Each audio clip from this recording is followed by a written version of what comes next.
Good afternoon, everyone.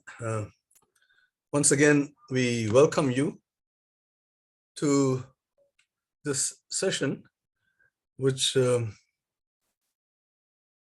meant to train you for the final or for the second round mathematics Olympiad, the senior round, which I think is going to be written next week, Thursday, the 12th of May. And this will be the last of the 4 sessions which we have been running.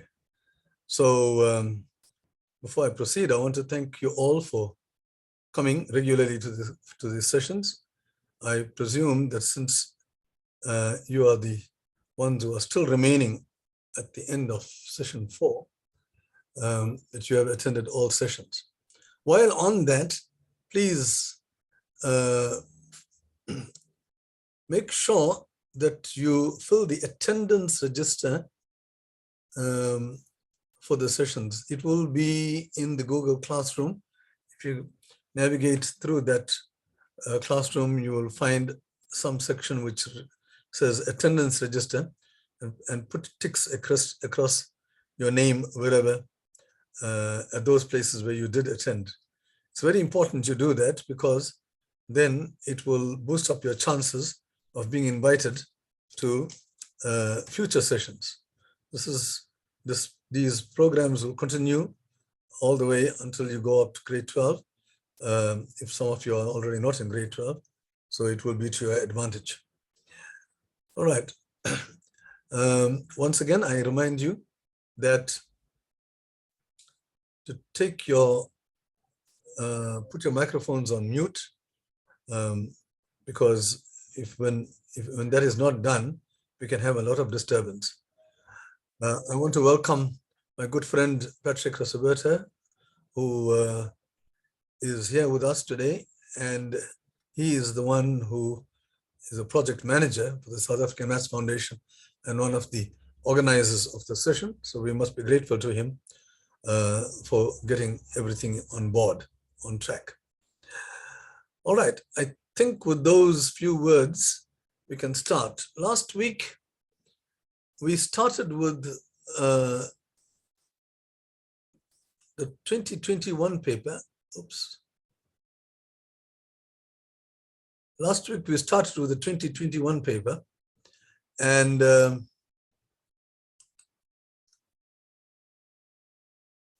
we went up to question 7 or question 8 or something, and we're going to continue from wherever we left off. Okay, now sharing the screen with you.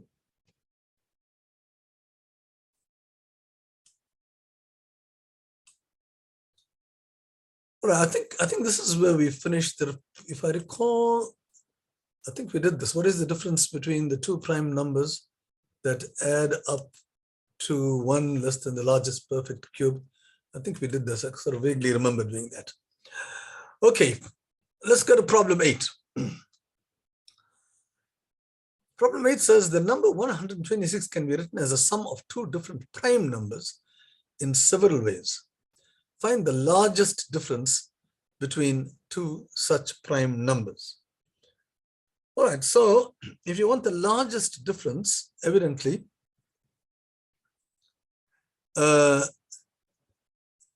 you look for the smallest one and the largest one,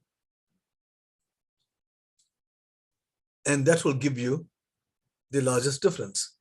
So we look for the smallest prime number and the largest prime number that will add up to 126. So let's just go in a systematic fashion.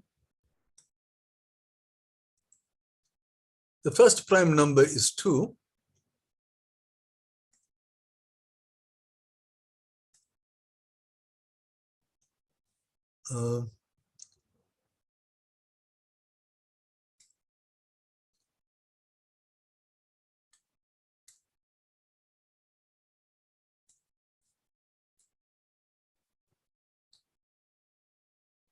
Sorry, I'm having a problem here.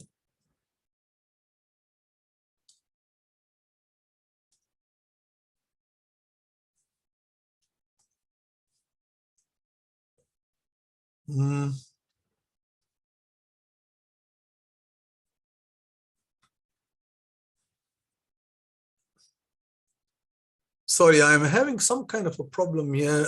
My pen does not seem to be working. Let me just switch it off and come back again.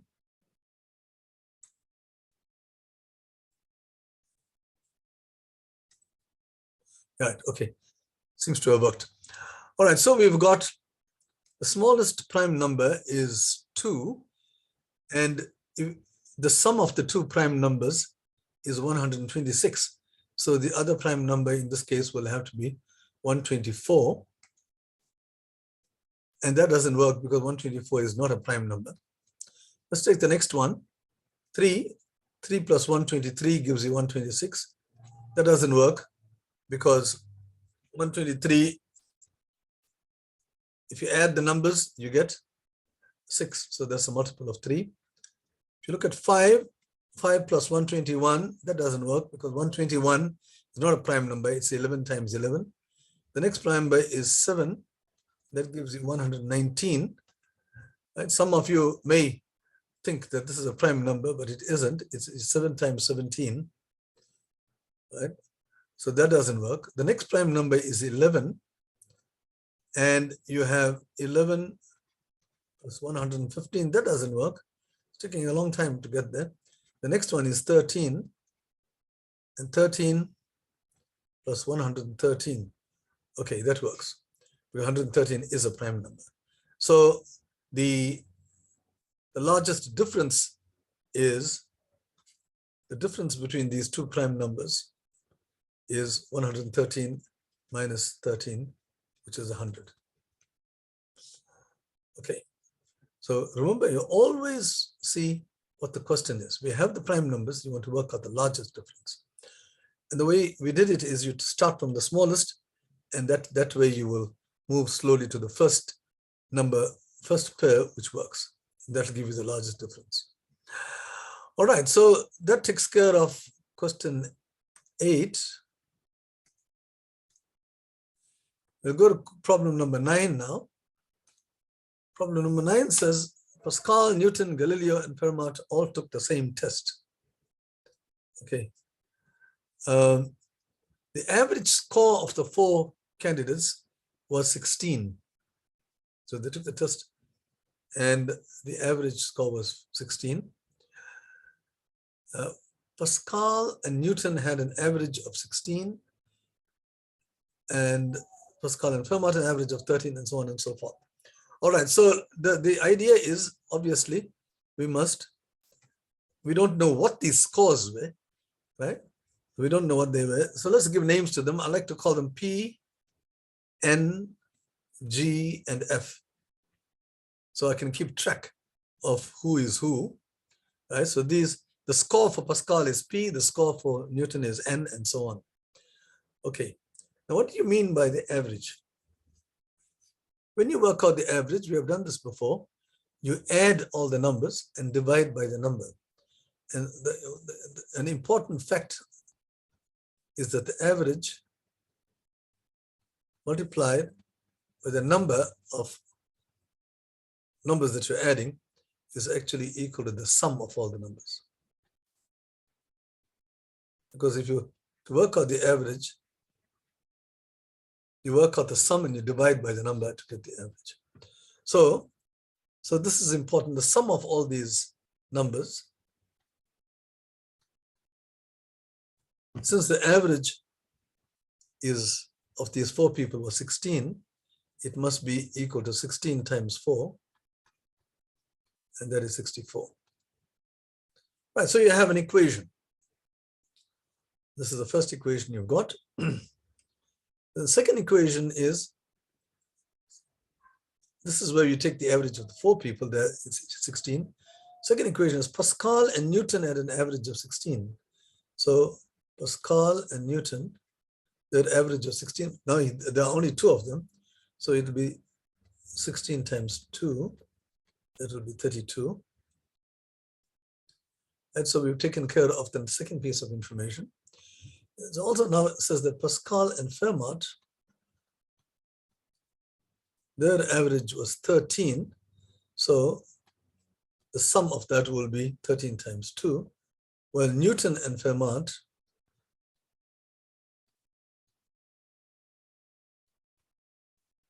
Newton and Fermat had an average of 18. So, which means when you add those two numbers up, you get 36. So the question is, what is Galileo's score? So we don't know what Galileo's score is. But if you look at all these equations, Galileo doesn't feature here at all. Now, very often, I think we have seen this before. It's a favorite trick that people use to solve equations in several unknowns, because these equations, they all look the same. Right? The trick is often to either add everything or multiply everything, and that usually gives you a new equation which can be used very effectively, as we see here now. So let's add on both sides. The reason why I say add is, I can see if I look at all those three simultaneously, I've got two P's, two N's, and two F's. So that'll simplify quite nicely, because you've got 2P plus 2N and 2F is the sum of these three numbers, 32, 36, which is 68, plus 26, that is 94.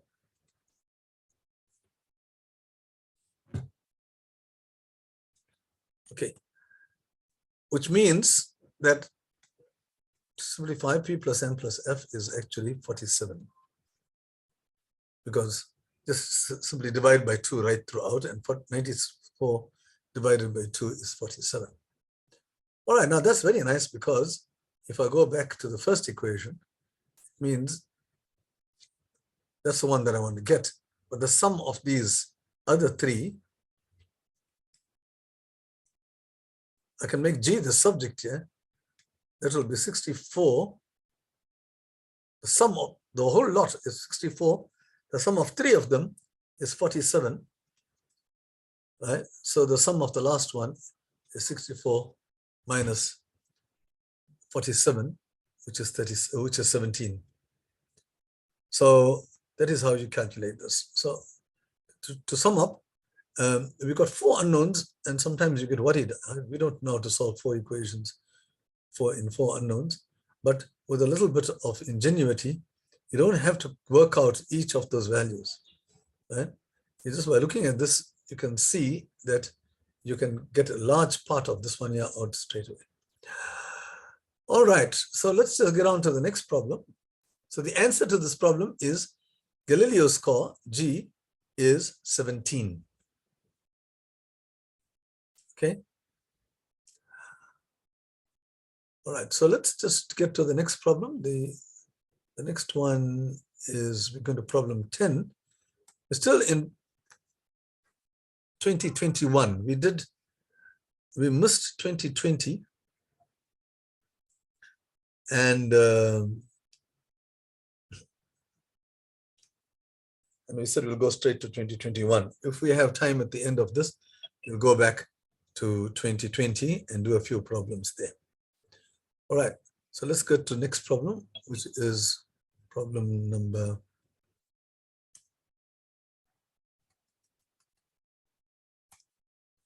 10. Now, problem number 10. The number 2021, so this was the year 2021 in which this was written, is a product of 2 successive prime numbers. 2 successive prime numbers. In other words, prime numbers which are not consecutive but successive. They are the ones which are next to each other if you list all the prime numbers in increasing order. The question is, what is the sum of these 2 prime numbers? Well, those who were in the year 2021 would have known, if you're an Olympiad student, you'll have to know the factorization of the year in which you work. So they would have said 2021, would have known is 43 times 47. I'll come back to that just now. Like, you should know that 2022, this is the year, right? This is not very difficult to factorize. If you take out 2 from there, you get 10, 11, and you take out 3 from 10, 11, you'll have 2 times 3 times 337. So just remember the factorization of this. It's easy. Okay, 2 and 3, when you take it out, this is a prime number. Okay, that's important. It's a prime number. Okay, here, if you didn't know this factorization, you'll know they are consecutive. They are near each other. So you have to look at two numbers which are quite close to each other, right?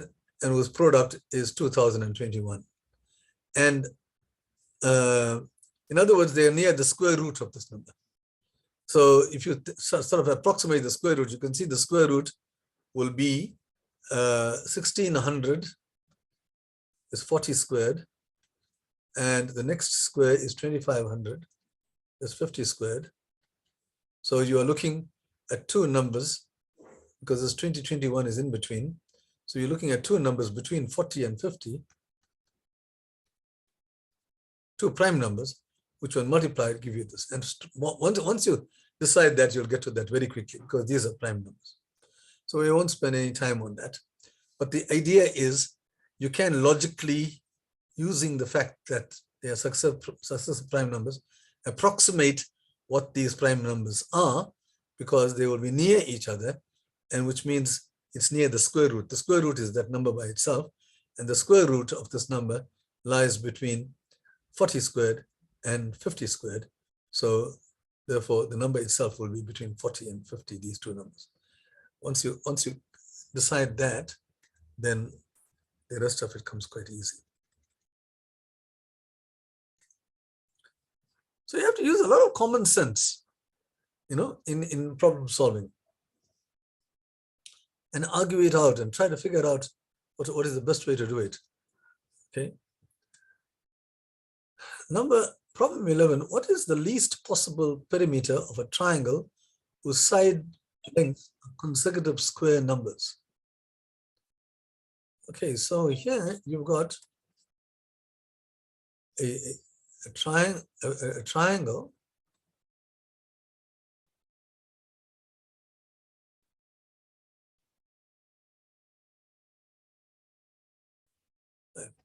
the sides are consecutive square numbers. Let's understand that now. What do you mean by consecutive square numbers? So the sides of these triangles could be the first square is 1, 2 squared, 9. So you can have that as a possibility. Or you can have the next one will be 4, 9, and 16. 2, 3, 4, yeah. Or you can have 9, 3, 4, 5, 4, 5, 6. So these are the possibilities for this triangle. But one very important fact, I think we have said this before, is the triangle inequality. In any triangle, there is a very important property. The sum of two sides of a triangle, any two sides,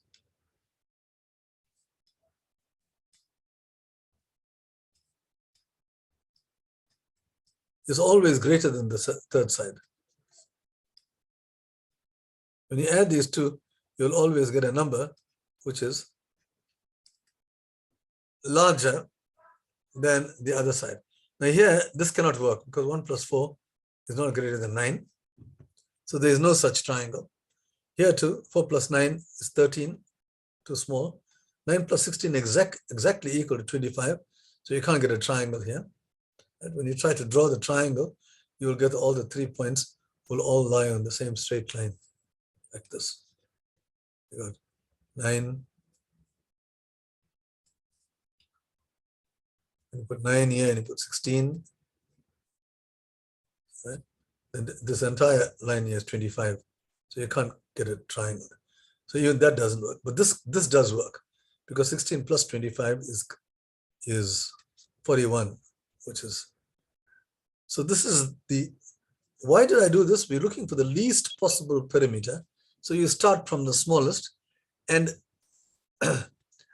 so you have to start from 1 and see whether it works, and keep going up until you come to this, because then you eliminate all these. So this will have to be the least possible one, because we eliminated all the ones which are smaller, right?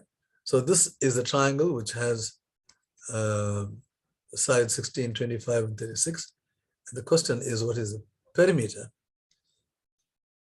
We simply add up all these numbers. 16 plus 25 plus 36 is 77. Right, so it's 41 plus 36. So that's the answer. There are no units given here, so you just leave it as 77. If they add centimeters, you'll have to put centimeters or whatever. So that is how you work problem 11 out. The next problem you're going to do is problem number 12.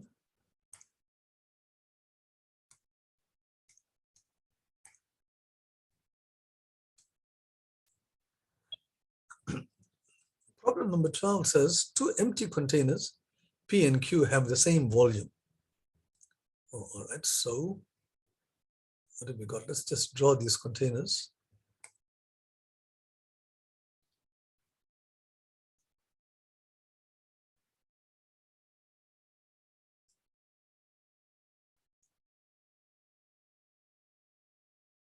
All right, they got the same volume.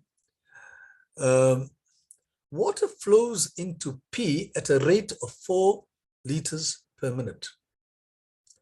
So you've got water flowing into this.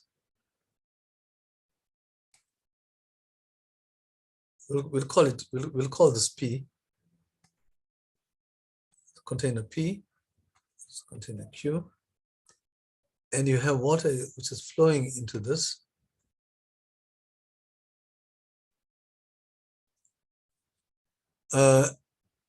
And it flows into this at the rate of 4 liters per minute. So what is the meaning? Let's just pause with that.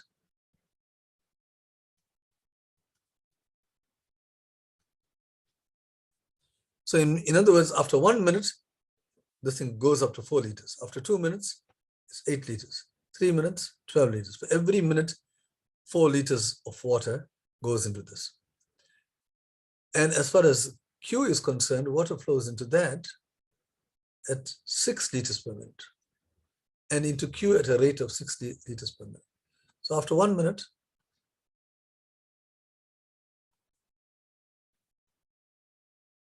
this has got 6 liters. After 2 minutes, it's got 12 liters, and so on. So after each minute, Q has got 2 more liters than P. So for every minute, it's got an extra of 2. Okay. Now, after a certain time, container P can still take 60 liters. So it says after a certain time, this thing has come up to a certain point, and it can still take 60 liters. In other words, the amount of space that is left over here is 60 liters, right? And it's come up to that point. The water is traveling here at a much slower rate, and here it's going at a much faster rate. What happens here? And Q has overflowed. Oh, so Q has overflowed. So the water has gone over. So whatever this volume was, this thing has now been overflowing by 10 liters. It's overflowed by 10 liters.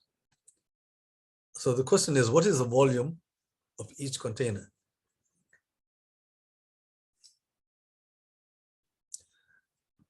They both got the same volume, so that's useful, right? And after a certain time, in other words, the time that we are talking about is the same in both cases. So if you say let the time be t,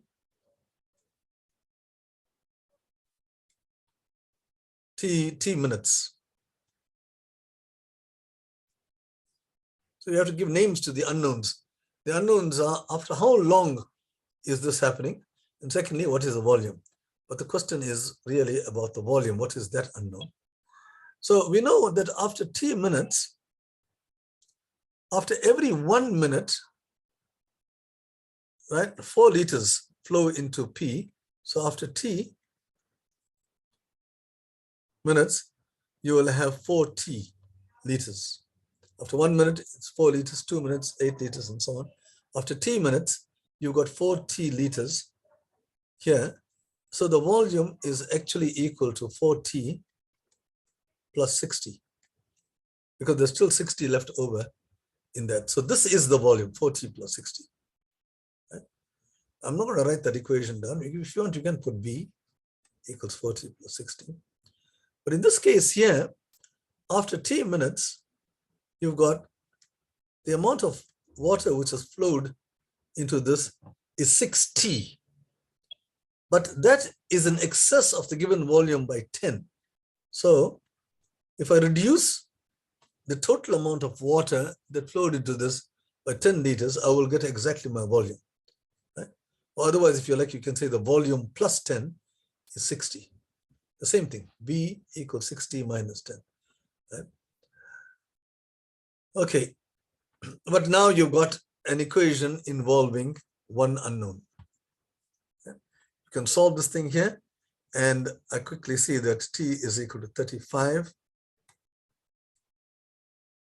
Right? Please don't ask in the chat how I get this. You can do this. It's a simple equation. And once you got T is equal to 35, then you can calculate V by substituting 35 for T, and you'll get 210 liters. So this is a good example of where you got two unknowns, and you use this information to create equations. But you have to do it in a slow way and see exactly what you are doing to calculate what. So here, because we are given as a rate problem so many liters per minute, and you know after so many minutes, after a certain time, something happens, you don't know what the time is, give a name to that. And then you can get equations, because then you can say after 1 minute, you got 4 liters, after 10 minutes, you got 40, and so on, and create our equations and solve. So it's a good example of where you, good problem solving problem thing, kind of problem that you would or should get in the final examination at your school. Okay, so the next problem is this one.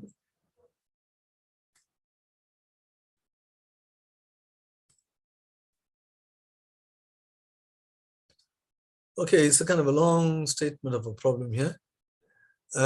In short,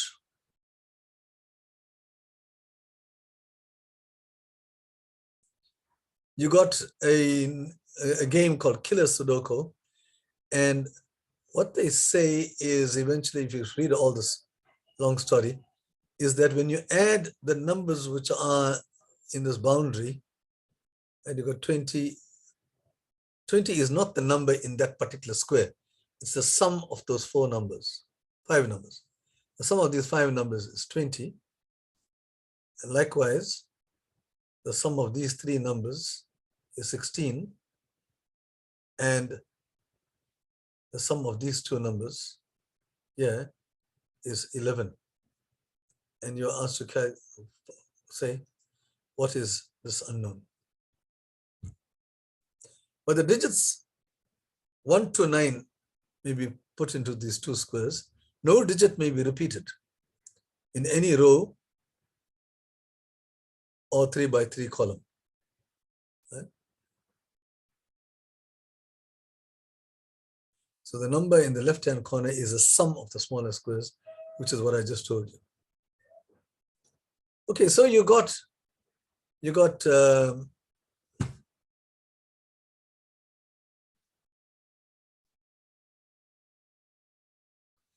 so these things are divided into 3 by 3 blocks consisting of 9 small squares.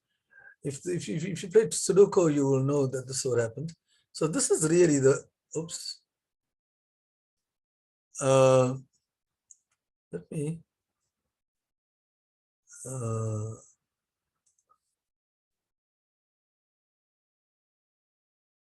this is a 3x3 block. And the 9 numbers are inside here. They're not repeated.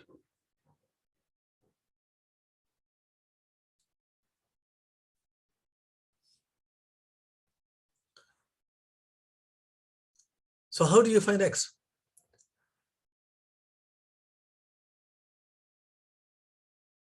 Actually, it's very easy. These 5 numbers add up to 20. 1, 2, 3, 4, 5. They add up to 20. These 3 numbers add up to 16. So 8 numbers sum to 36. These 5 plus these 3. But altogether, you got all the 9 numbers here, you see. 1, 2, 3, 4, 5, 6, 7, 8, 9. We don't know where they are. But the sum of the 9 numbers, we know what they sum to. Because it's 1 plus 2 plus 3 plus 4, all the way up to 9. When you add all the numbers up to 9, you get 45. It's a nice thing to remember. The sum of the first 9 numbers is 45. Up to 10, it's 55. Okay. So the sum of all the 9 numbers is 45. 8 of them add up to 36. So the unknown number, which is that one, must obviously be 45 minus 36, which is 9. So we don't use the 13 and the 4 and so on, because we're only looking at this 3x3 square in the corner of this board. Okay, so that's straightforward. You just have to know that you've got sums here. So the sum of 8 numbers is 36, therefore the sum of 9 numbers is 45, and the remaining number will have to be 9.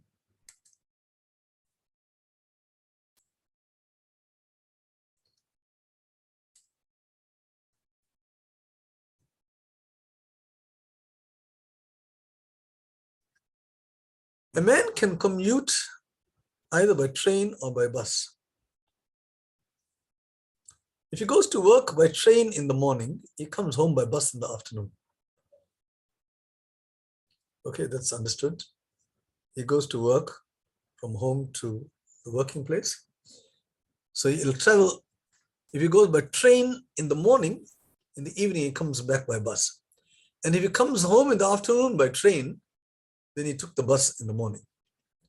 In a particular month, the man took the bus to work in the morning 8 times, and came home by bus in the afternoon 15 times, and commuted by train either morning or afternoon 9 times. How many days in the month did the man work? Looks very, very complicated.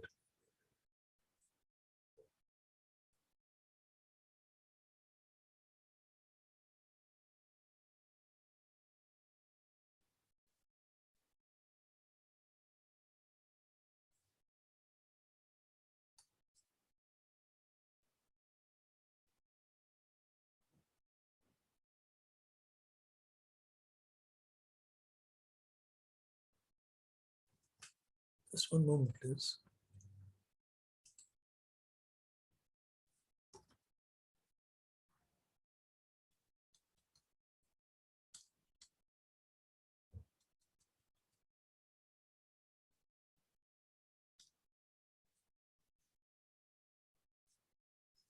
All right.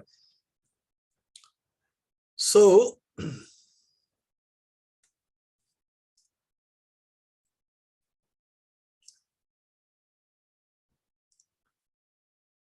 you can take the following. You can, in the morning,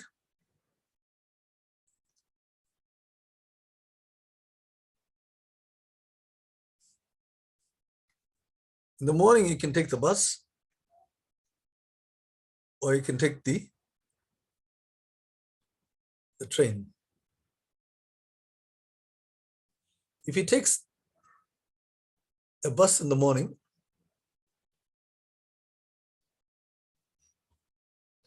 Okay,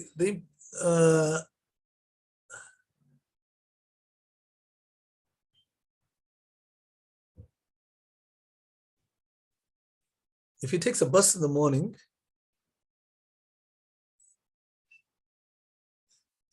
in the afternoon he traveled by train. So in a particular month, he took the bus to work in the morning 8 times and came back by bus in the afternoon 15 times. Okay, so what does that mean? That suggests that he worked for 23 days. If he took the bus in the morning 8 times and he came home by bus in the afternoon 15 times, because if he is traveling by bus in the morning, he's traveling by train in the afternoon, and if he travels by train in the afternoon, travel by bus in the morning, and he commuted by train, either morning or afternoon, 9 times.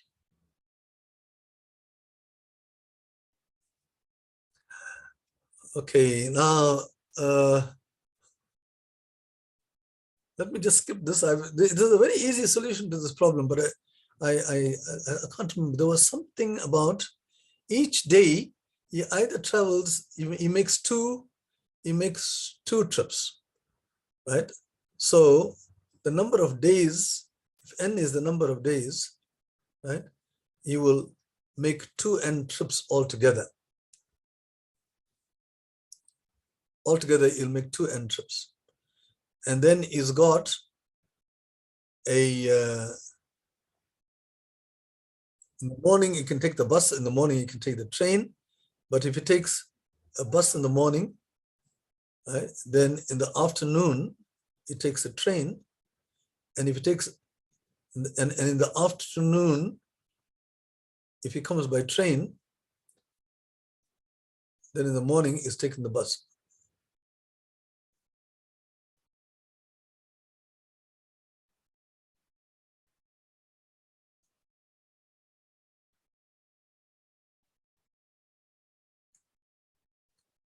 Be like that. Okay, so he took the bus in the morning.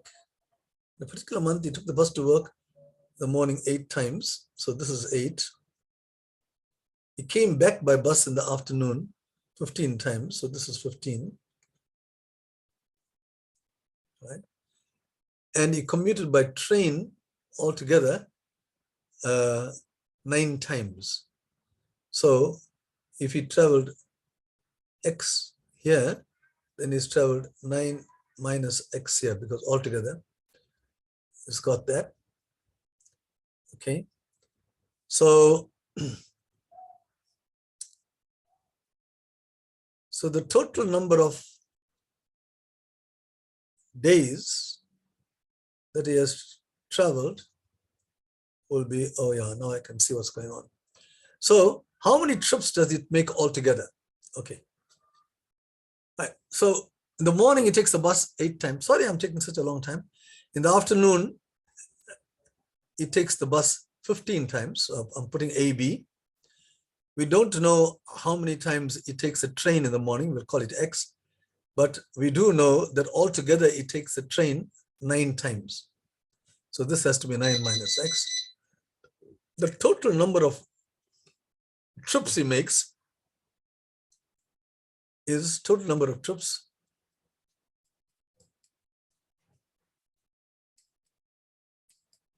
is equal to the sum of all these. And when X minus X cancels, you see, so you'll have 8 plus 15, 23, 32. So the total number of trips he makes is, when you add these 4 numbers, you'll get 32. But therefore, the number of days will have to be half of that. That is the key point. Because each day he makes 2 trips, you see, up and down. The total number of trips is 32. So the number of days will have to be 32 over 2. Okay. Sorry, I got stuck there a little bit. So that is how you do that problem. So the answer is 16.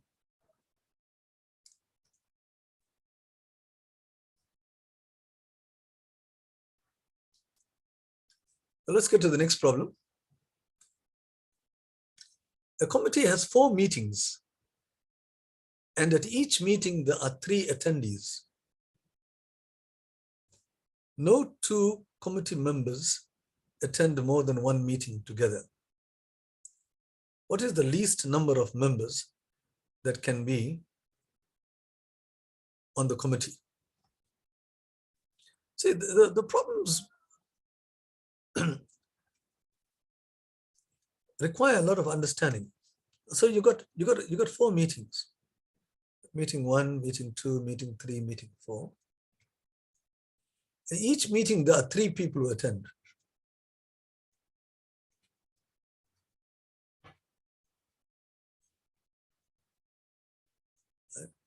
No 2 committee members can attend more than 1 meeting together. So if you have 2 people attending, suppose you got A and B in this meeting, then you can't have A and B together in any of the other meetings. No 2 committee members can attend more than 1 meeting together. See? So the question is, what is the least number of members that can be on this committee? Okay, so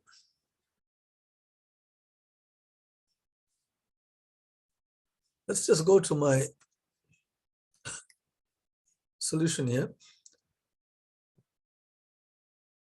Now, I've written out the solution here in detail. So suppose you got 3 people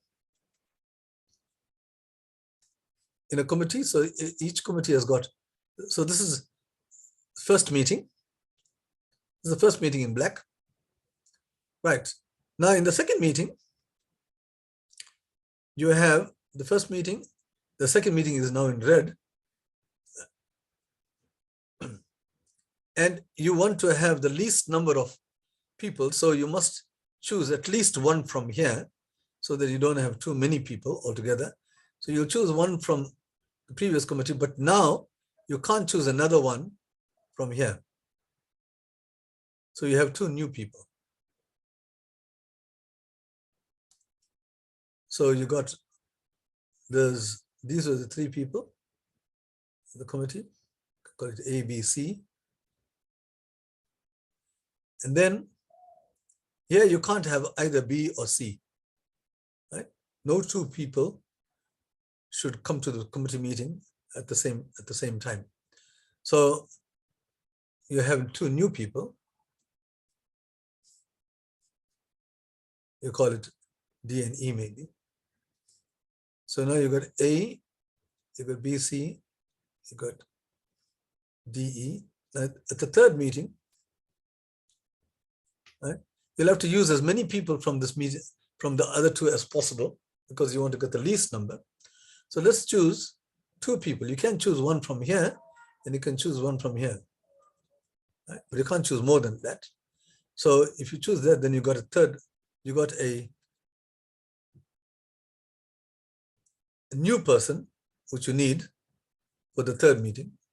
So far, you got 6 people. And now, the point is, these 6 is quite sufficient. Because for the 4th meeting, all you have to do is to choose 1 from each of these colors, right? And there are 3 of them. So you choose that guy, you choose that guy, and that guy. So you only choose 1 from each of them. And there it is, you have a meeting. And that's the least number. You don't have to have any more than this. So the question is, what's the least number of people that you need to have altogether in the committee? There are 6 of them, A, B, C, D, E, F. Right? The 4th meeting, you don't need any more. You can use the same meeting, same people. So the answer is 6 participants is minimal. So I've written out the whole solution here in full with that argument. So when you get the solution, when I give you the recording, you can see what the solution is. Okay, let's look at problem number 16 now.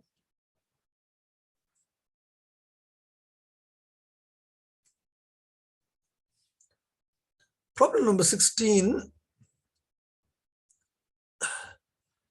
what's going on here? What is the size of the angle that is formed by extending two sides of a regular nonagon? A nonagon is a 9-sided figure.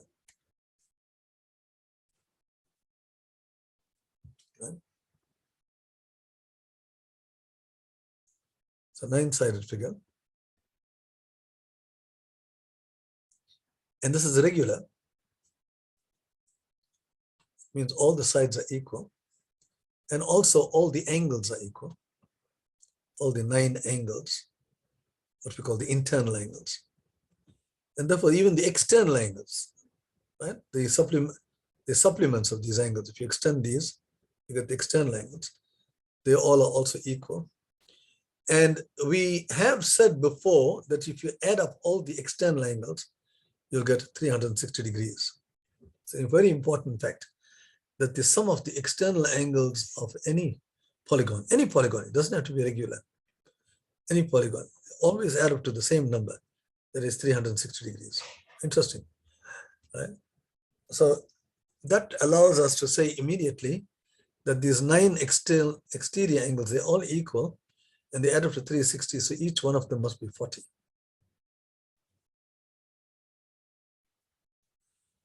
All right, now let's see, what's the question here now, as shown.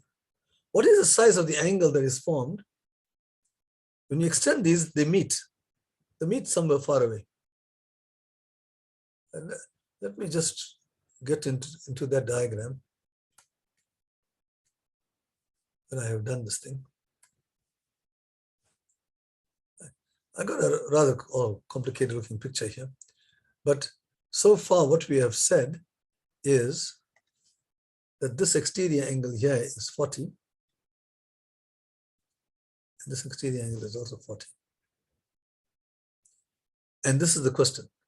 What is x?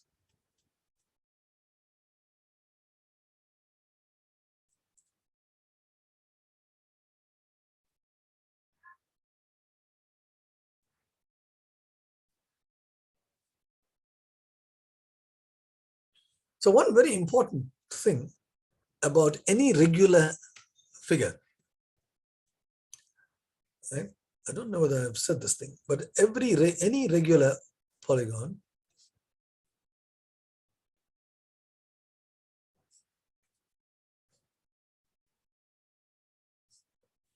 has a center. It doesn't work for random polygons. By center, I mean, which is the center of a circle,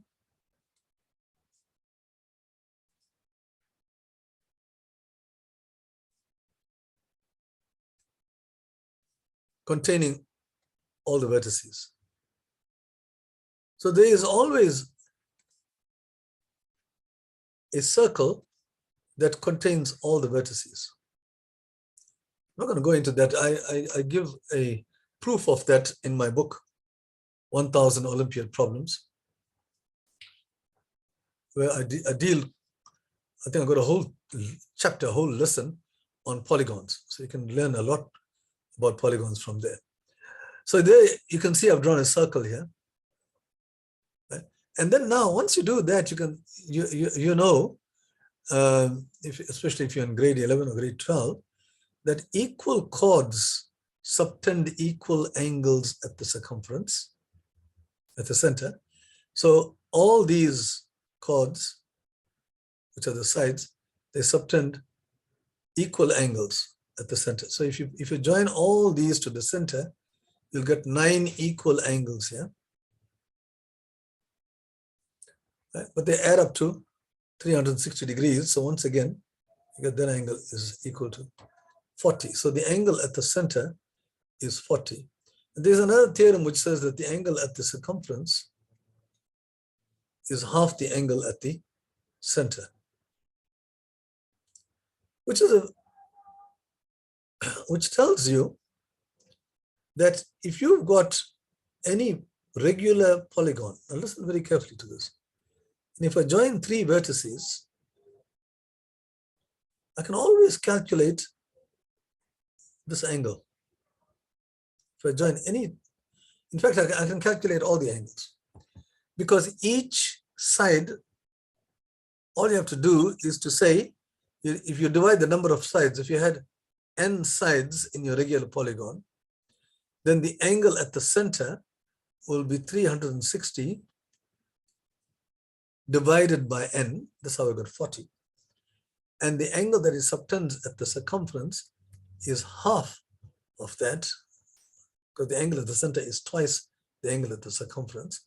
So at the circumference, you have 180 divided by n. And that's how we get 180 divided by 9 is 20. All right. So bearing that in mind, how do we solve this problem? Okay, so what we do is we join these two. We need to calculate this entire angle here. Also this entire angle here. Now, how do I know, how do I get that? How do I calculate this angle? From there to there. Well, I already got one piece of it is 40. So I need to work out what that angle is. So, and then I'll have to add 40 to that. Now, how do I calculate that angle? Now, that angle is made up of two small angles. As you can see, one of the angle is subtended by this side here. So this angle here is 20. Every side subtends 20 angles at every other point. This is what we are saying here. Any side subtends 20 angles at any other point, as long as they are the sides of the polygon. So this is 20. And this is also 20 because you've got a single side here. So this entire angle is 40 from here to here. 20 plus 20. So the whole angle is 80. Entire angle is 80.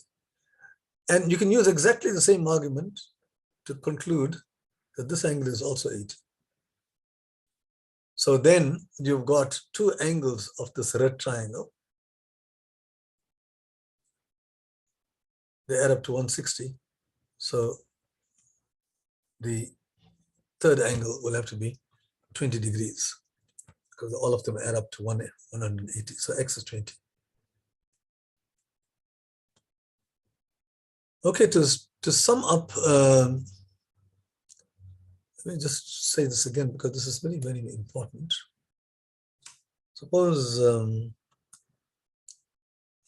got a circle.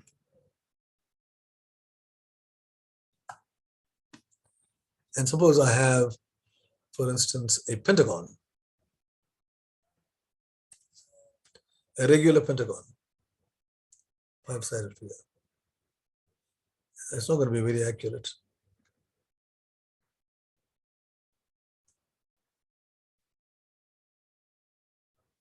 What will do? Okay, and if I say, what is this angle here equal to?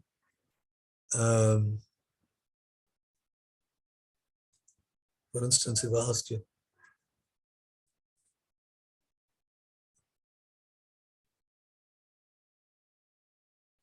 what is the value of this angle here?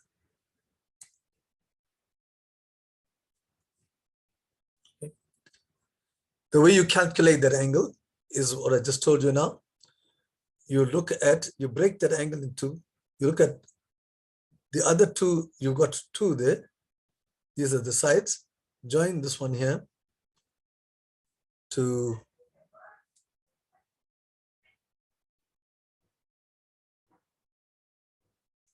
so these are equal sides.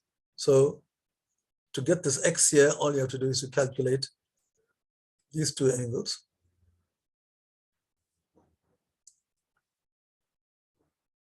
They're equal because you got equal sides, subtend equal angles at the circumference. But what does any side subtend? it subtends at the center, it subtends 360 divided by 5, which is 72 degrees. So at the circumference, it will subtend 36 degrees. So that is 36, that is 36, and your x is 72. So that is how you calculate angles within a regular polygon. I'm just telling you that because this fact is used many times, right? Inside regular polygons, how you would calculate various kinds of angles. The fundamental thing is that each side, you know what the angle is that it subtends at the circumference. Okay, I'm using the word subtends and so on, although I'm fully aware that there are grade 10s here. But I think at some point or the other, I must have spoken about these things, but we're not going to spend any more time on that.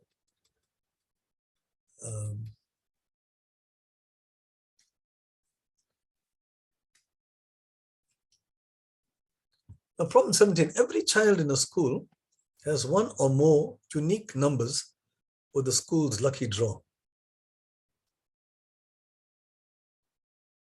The numbers start at 1 and continue up to 1,000.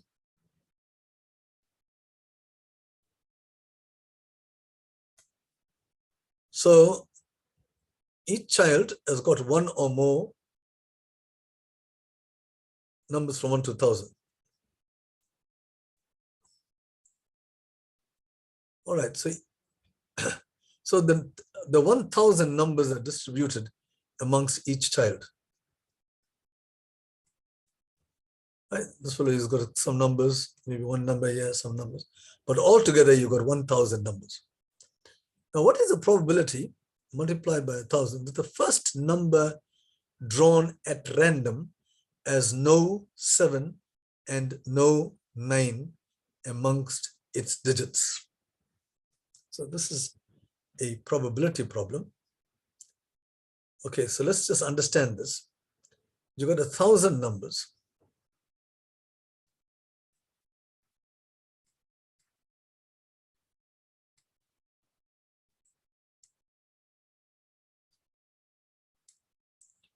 Right? And you want to see how many numbers has got no 7 and no 9 amongst them. So in other words, you can have 565, that's accepted, or 908 is accepted, but 701 is not accepted. Right?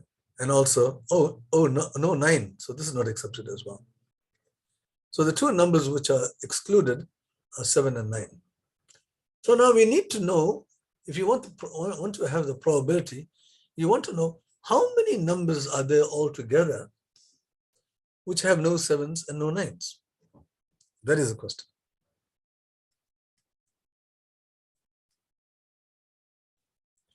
How many numbers in this set here, 1, 2, 3, all the way up to 1,000, how many of these have no 7s and no 9s? Okay. Now all these are 3-digit numbers except for 1,000, which is a 4-digit number. So let's try to construct such numbers. And you know, my normal trick is I put boxes. Always, when I have a 3-digit number, I put a box with 3 digits in it. One for the hundreds, one for the tens, and one.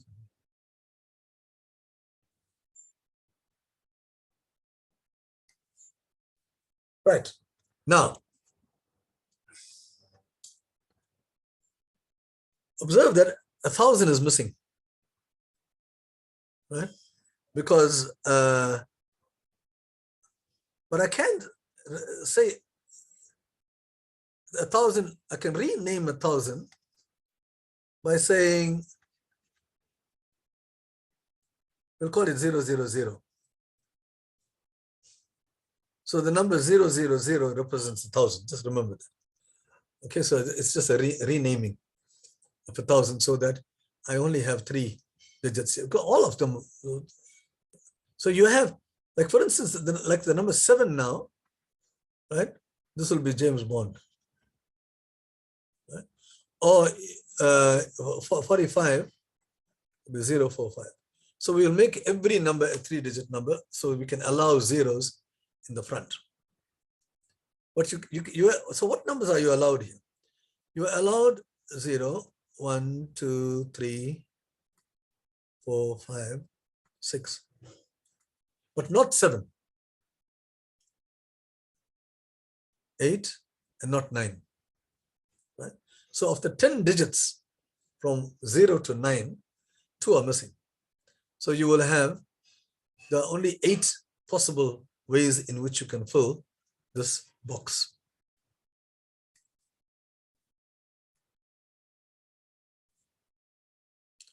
Oh, I messed it up. Anyway, there are only 8 possible ways in which you can fill the hundreds.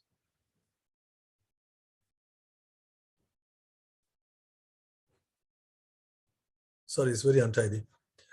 Okay, there are 8 ways in which you can fill this box. Likewise, there are 8 ways in which you can fill this box, and there are 8 ways in which you can fill this box. Right.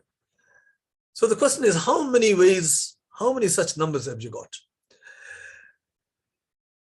Now, I suspect that we have done this thing. Let me just give a small lesson here quickly. I don't know whether I've done it. I can't remember. I have so many classes, I'm not sure what I do where. Okay, there's a very important fact. It's called a counting principle. First counting principle.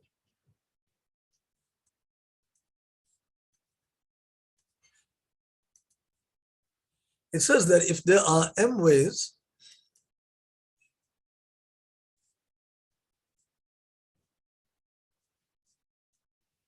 of doing one thing,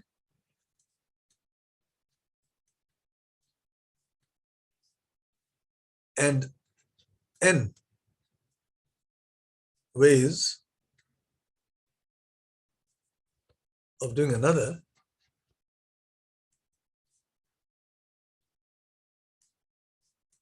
then there are mn ways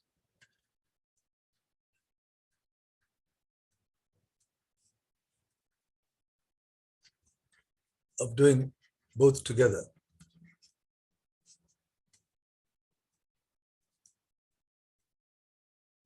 And let me explain what this means. Sorry, my writing is far from clear. My favorite example is where I got, suppose you got 3 towns, let's call it A, B, and C. And there are 3 roads which lead from A to B, and 4 roads which lead from A to C. Then how many ways are there? How many pathways can I have from A to C altogether? Right? You will see that there are 3 roads here, the 4 roads here. The logic is, for each of these roads, if I choose any one of these roads, right? Choose that one. You got 4 ways in which you can get to C. For this road, you got another 4. For this road, you got another 4.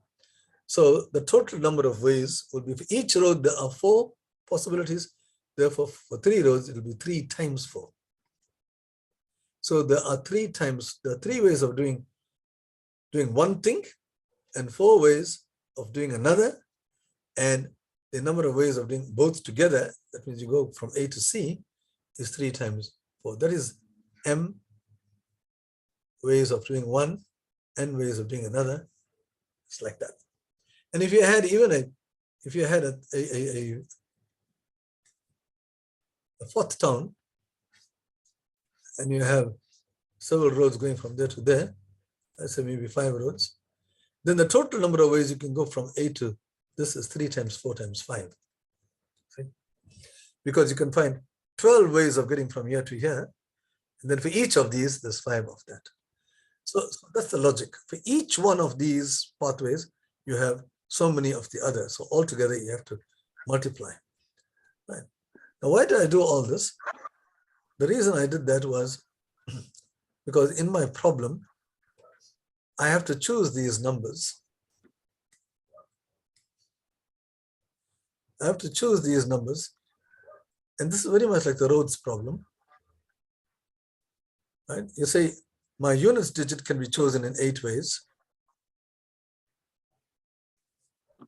Start here. You're not allowed to put 7 and 9. Having chosen the 8 unit digits, for each choice of the unit digit, I have 8 ways in which I can choose the 10th digit. So there are 8 times 8 equals 64, in which I can choose the first 2 digits. And for each of these 64, I have 8 ways in which I can choose the hundredths digits. So the answer is 8 times 8 times 8. Just like how we got there, 3 times 4 times 5, and that is 512. So there are 512 numbers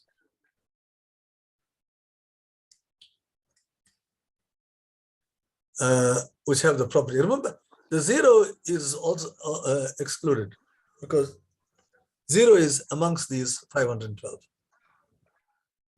right? Because it doesn't have a 7 or a 9.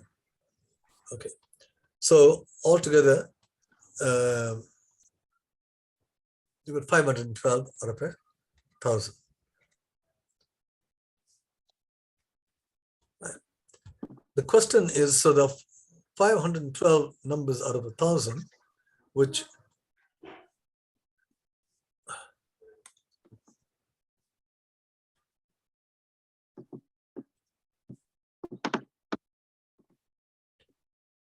so they say, what is the probability multiplied by 1,000 that the first number drawn has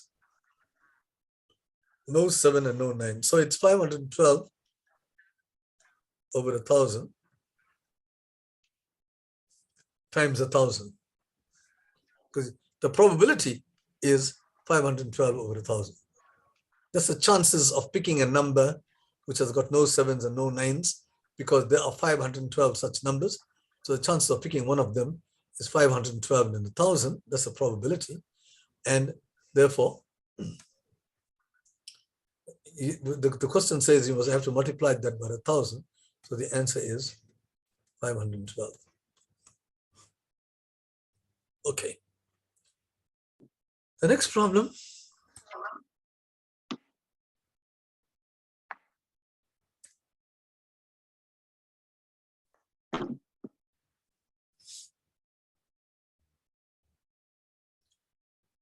It says that 2 squares are inscribed differently in the same isosceles right triangle as possible, as shown.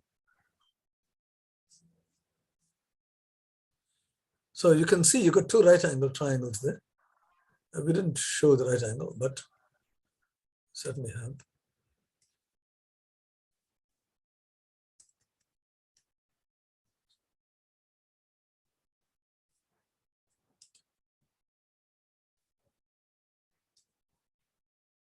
The right angle triangle. There's a square drawn like this. There's another square drawn like this. And the question is, okay, if this is done in the first figure, then one finds that the area of the square is 441. So the area of this square is 441 here. The question is, what is the area of the square in the same triangle as shown in the second figure?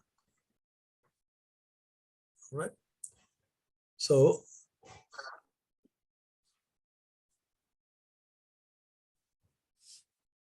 what is the area of this square? So let's give a name to this. Suppose we call this X. The square here, the side, we call it X. Now remember, it's an isosceles triangle. There's a 90 degrees here. And you call this an isosceles right angle triangle. So these are equal. So both of them are equal to 45. And this is also a square here. So this is 90 degrees. So this is 45 also. Because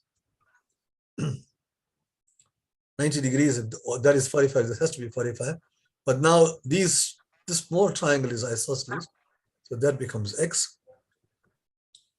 So in the square here, the side is x. So this part here will also be x. And this will also be x here because this is a square.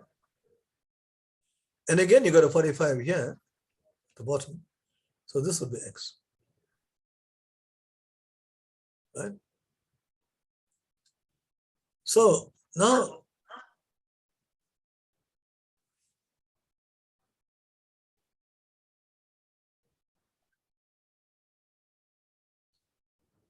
so you've got the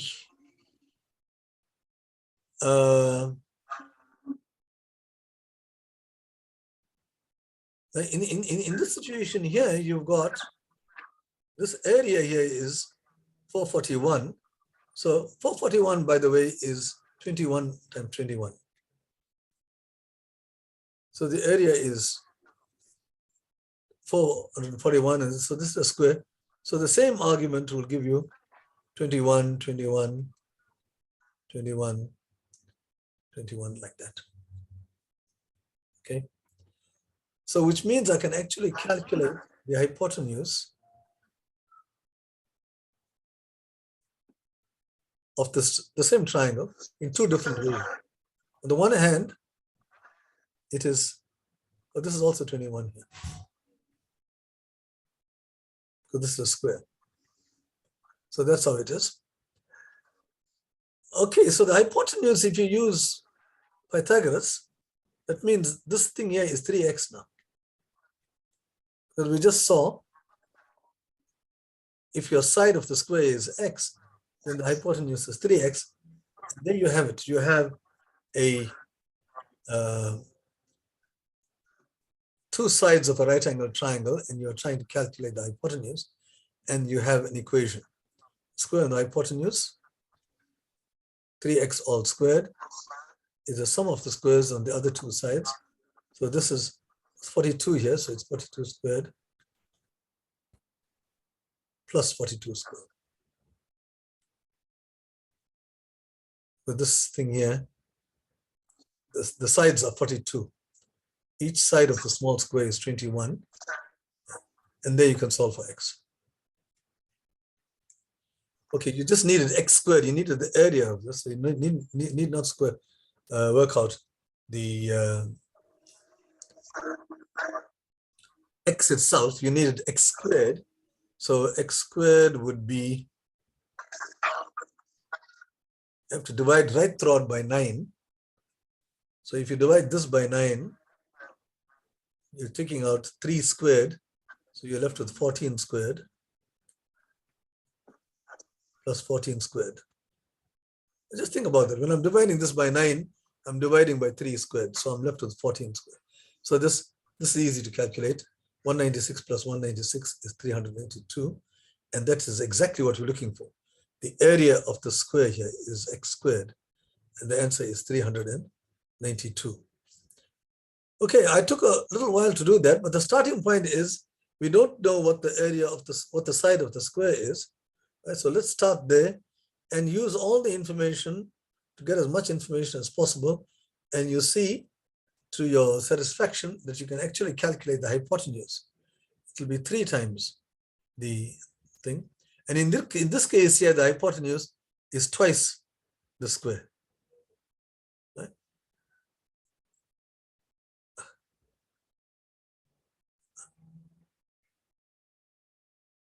Well, not quite. But anyway, you can calculate the sides of the square, and therefore you can get an equation.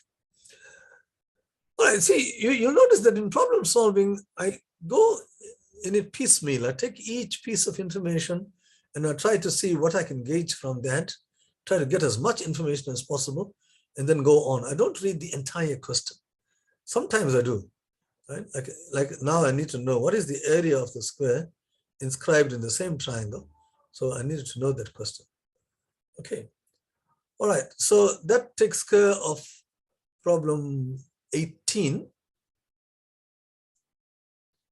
And we go on to problem 19.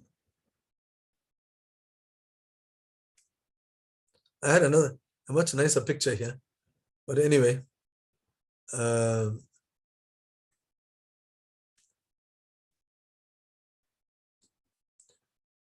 problem 19.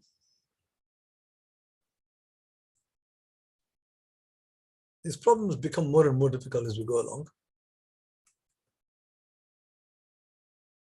In a chess tournament, each of 8 participants plays one game against each of the others. So there are 8 participants. And so if you just list those participants, each of them plays one game against the others. So the first question is exactly one game. So how many games are played altogether?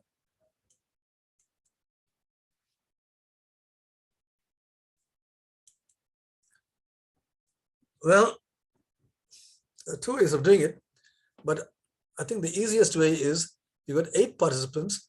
To find out how many games are played altogether, you have to count.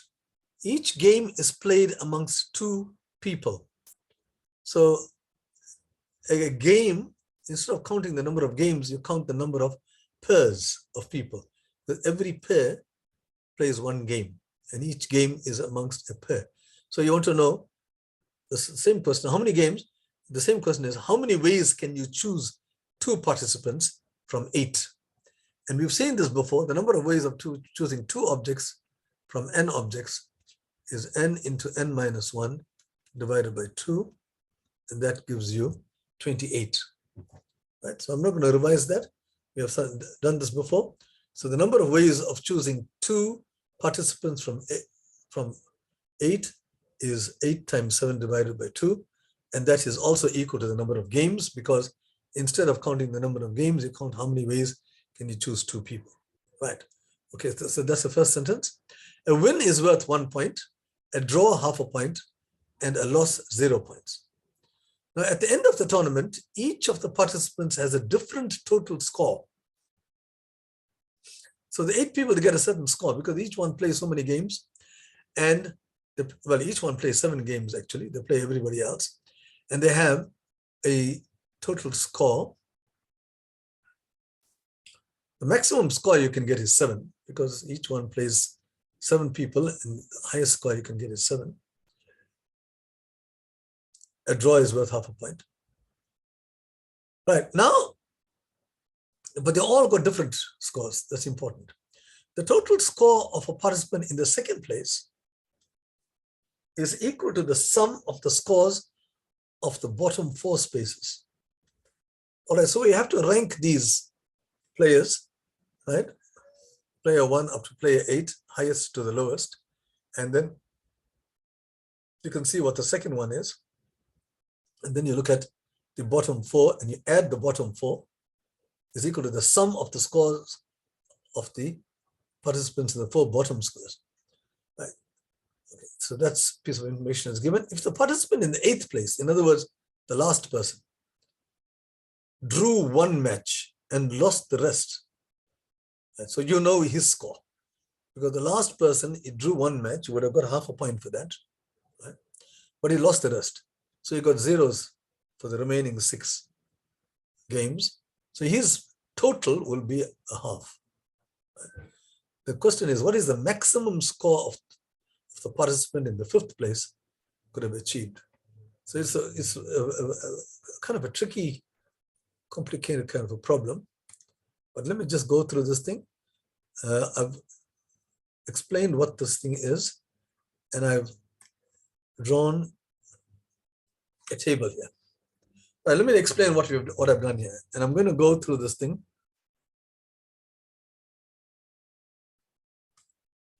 So I'm just bearing in mind, scores are different. The second is the sum of the lowest 4. 8th drew 1 match and lost the rest. Maximum score, you want to know what the maximum score of the person in the 5th place. So for that reason, I give the name X to number 5, and I want to know what is the largest possible value for X. That is the question.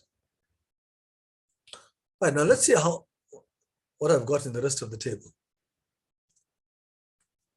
Right, we said that the first score, the lowest score was a half. So we know this guy is going to half. Now, you want the maximum value of this, which means that you want the sum of the remaining numbers to be as small as possible, the remaining 7 numbers. So we will try to make all the numbers as small as possible in order to get the largest value for x. So that's very important. Because we know that all the 7, 8 numbers, they all add up to 28. When you add up all these things, you're going to get 28.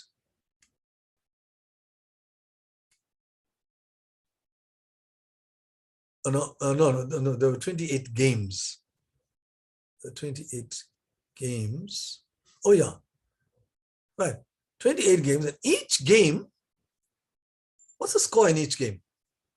That's interesting. So there's a game. You got 2 players. Player 1, player 2. Right? If player 1 won, this guy got 0. If player 1 lost, that guy has got 1. And if they drew, they both got half. So the interesting thing about this is that each game, the total score in each game is 1. Right? So the total score in each game is 1, and there are 28 games. So therefore, the sum of all these scores here, these are the scores, when you add them, you're going to get 28 when you add all these scores. Because these are the scores.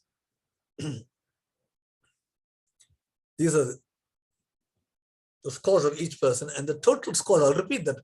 Why is the total score 28? Because the total score is 28 because there were 28 games played altogether, and the total score in each game is 1. There are 2 people playing. We don't know what the scores are. It could be 1, 0, 0, 1, or half, but the total score for each game is 1. There are 28 games. So and these are the scores for each person. So that means when you're adding up all these, you're going to get 28.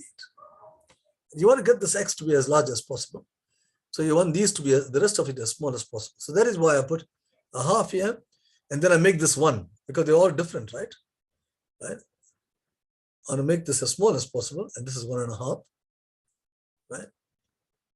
And now we've got x here, and they say the sum of the lowest 4, x, 1.5, 1.5. Now that's the lowest 4. If you add them, you got 1.5 plus half is 2, 2 plus 1 is 3. So the sum of the lowest 4 is x plus 3. And that is the score of the second person. So you can see, I got x plus 3 there. So that explains all these guys. And then from that point onwards, I want to make this as low as possible, x plus half, make that as low as possible, x plus 1, and then go to x plus 3. And we don't know what that is, right? We don't know what that is, but what is important is that when you add up the whole lot, you're going to get 28, right? So let's add up all these numbers and see what happens. You want x to be as large as possible. So your y plus the 4 x's, and you got 3 plus 1 is 4, 4.5, plus 3, 7.5. That's equal to 28.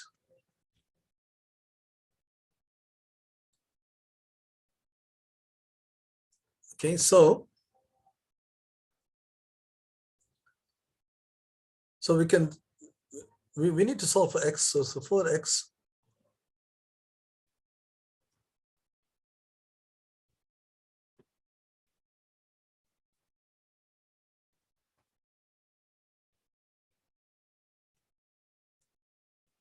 So when you bring this to the other side, you got 20.5 minus y. Right. So you want to know what is the largest possible value you can have for y, for x. Now, bear in mind that y is greater than x plus 3, right? So, bearing that in mind, y is greater than x plus 3, greater. So, minus y, if you change the sign, that's less than minus x minus 3. So 4x equals 20.5 minus y. Right? And that is less than 20.5 minus x minus 3. The minus y is less than that. So that gives you 17.5 minus x. Okay, so if you look at that now, you got an inequality involving x. Okay, it's not very clear. Sorry about this. My whole writing board is gone upside down. 4x is less than 5x. 4x plus x, if you bring it to the other side,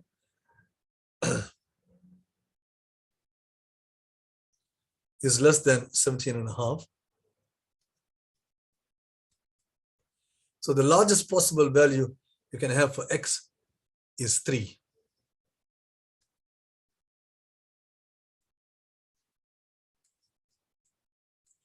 Because these numbers can only be a whole number or a whole number and a half, right? So you see x is less than 3.5 when you solve for this, right? And the largest number, which is less than 3.5, is 3. Right? It has to be a whole number or a whole number and a half. So that's the answer. The largest possible value for x is 3. Okay. Now you can see this is rather difficult, but you can see it's this mathematics, there's pure mathematics involved in this. Although there are 8 different unknowns, somehow we brought those unknowns into just 2 unknowns, which is very beautiful. Right? Using those informations and talking about making sure that the sum of the others is as small as possible, we can actually write down what these scores are from one to the other, as we have seen, right? And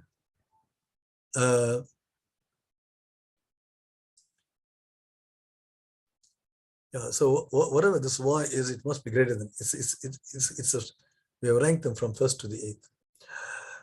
Okay, so that is the solution to that problem.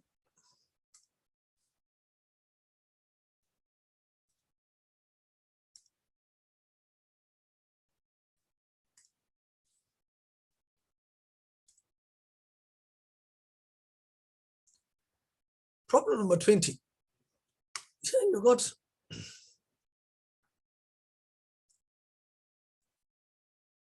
a rather complicated looking sum here, because you've got, let's see, you got 60, find the value of the 66 times. You got 1 plus 2, 1 plus 3, going all the way up to 21. So it looks as if we've got 21 fractions which are added. Now that's quite frightening. You need to add 2 or 3 fractions. You must find the LCM and so on and add them. 21 fractions. If you do it the conventional way, then you'll have to work out the LCM of these numbers and add them and multiply them by 66. It looks like an extremely difficult problem. But if you use mathematics, you will see how this thing works out so nicely. I'm going to show you how. You see, for one thing, we have a formula for the sum of the first n natural numbers. Sum of the first n natural numbers. 1 plus 2. Natural is counting from 1, 2 up to n. And we've said this many times. This is n into n plus 1 over 2. Every Olympiad student must know this. Right? The sum of the first natural numbers is the last one times the next one divided by 2. So we can do that here now. This part here is Okay, this is, I'm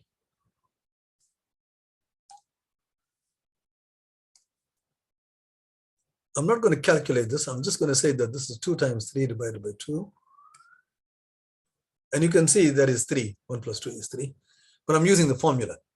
This is 3 times 4 divided by 2. I won't simplify. 4 times 5 divided by 2. You can see 4 times 5 divided by 2 is 10. 20 over 2 is 10. And when you add this, you get 10. Going all the way up to, this is not so easy, but this is 21 times 22 divided by 2. And you can get the answer straight away. So the denominators all look like this. They are fractions like this. So if I simplify this, I can put 1 over 1. I'll put 2 at the top now because the denominator has got 2 times 3 divided by 2. So I'm going to put 2 at the top and put 2 times 3 at the bottom, plus 2 at the top, 3 times 4 at the bottom, 2 at the top, 4 times 5 at the bottom, going all the way up to 2 at the top, 21 times 22 at the bottom. I'm trying to look for some easy way of solving this problem. All right, I've got all 2's at the top there, so I might as well just, I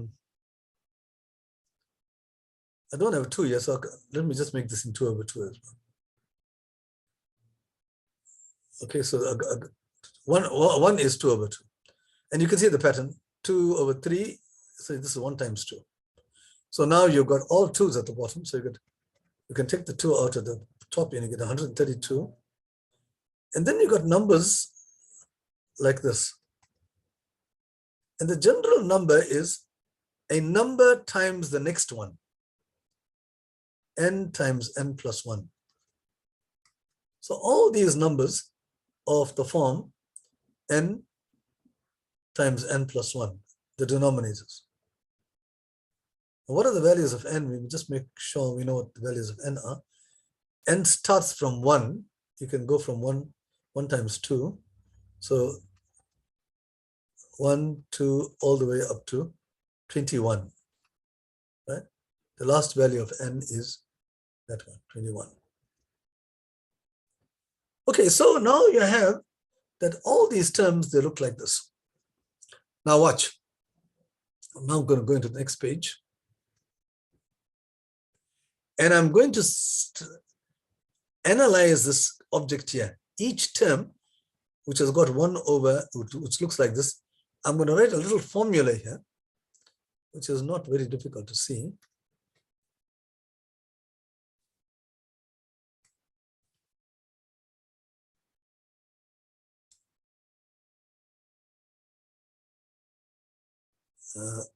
Why didn't I?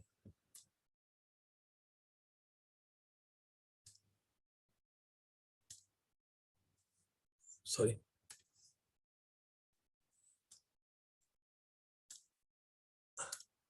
Okay, I didn't write the formula down.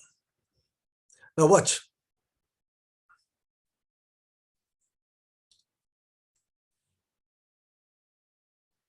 If you take 1 over n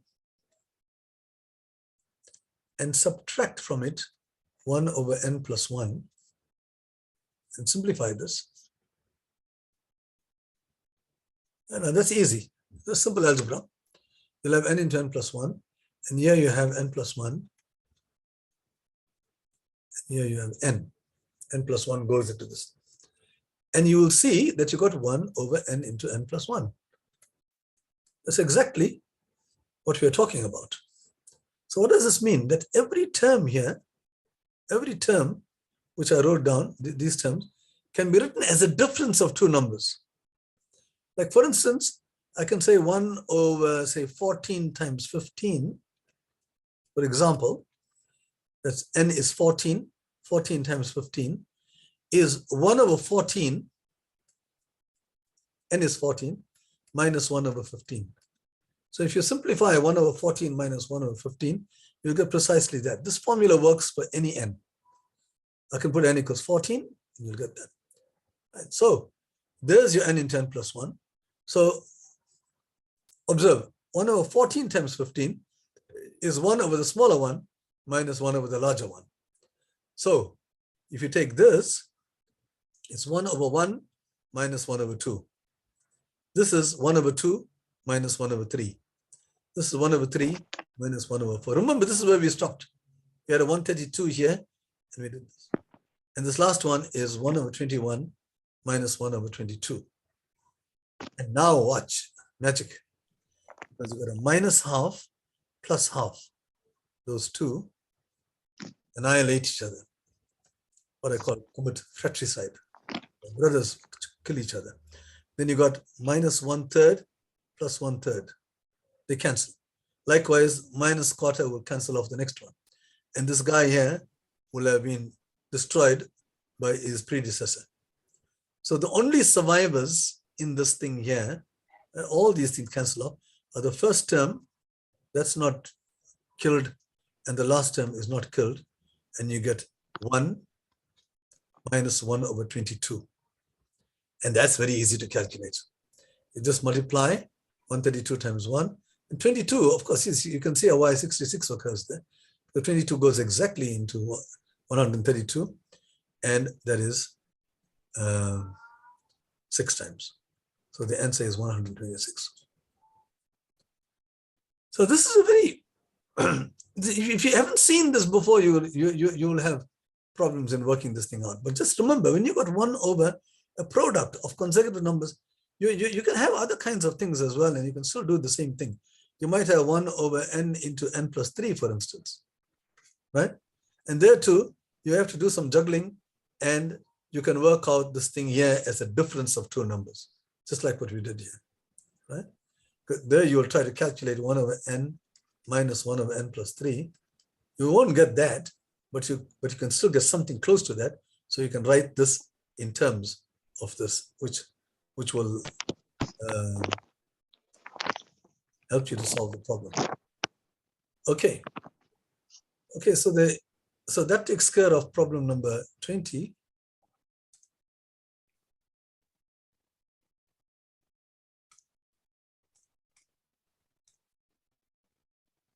So we're now at problem number 21. Okay, the lengths of the legs of a right triangle. Right triangle is a right angle triangle. Sometimes some people call it right triangle. You should call it right angle triangle. Otherwise, you'll have a right triangle, a left triangle, and a wrong triangle. Okay, so it's a right angled. Having right angle at D, the length of the legs. So these are called legs. So one of them is 18, which is that smaller one to be 18, and this is 63.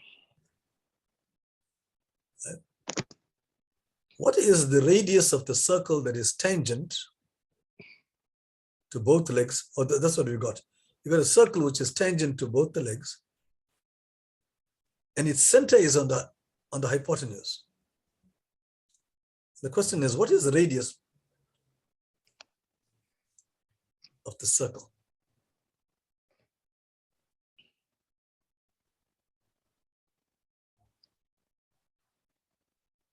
Okay, so let's just see where the radius is in this picture.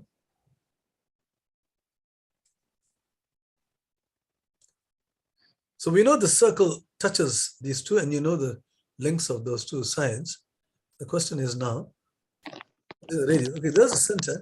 So I know that if I join the center to the point of contact, I get a right angle. So let's do that. That's obviously the place to start. And more than that, that becomes a radius.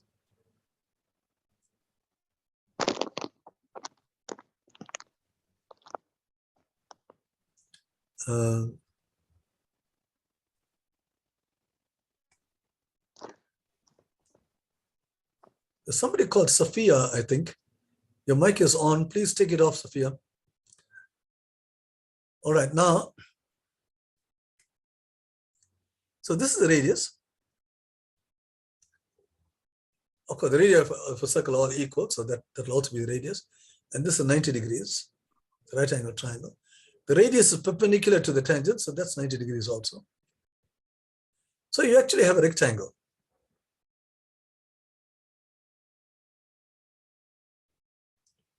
More than that, it's a square because all these are equal. The two sides here are equal. So this is also R, and this is also R.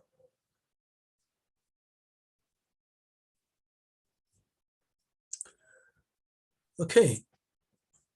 All right, so that allows you now, you got this entire length here is 18. So that allows us to, let me just take this thing out here. And just bear in mind, the full lengths are 18 and 63, which means that I can work out the other part. This part here is 18 minus R. And this part is here 63 minus R. Right? So the problem is, what is the radius? That's your unknown. Now, we're going to try to get an equation here. You might say, well, you got a right angle triangle. So let's work out this part here and work out this part and add them and square them. And then you got the square of the hypotenuse, and that will be 63 squared plus 18 squared. That'll be a good idea if you do that. And then you'll get an equation. 18 squared plus 63 squared is equal to that plus that all squared.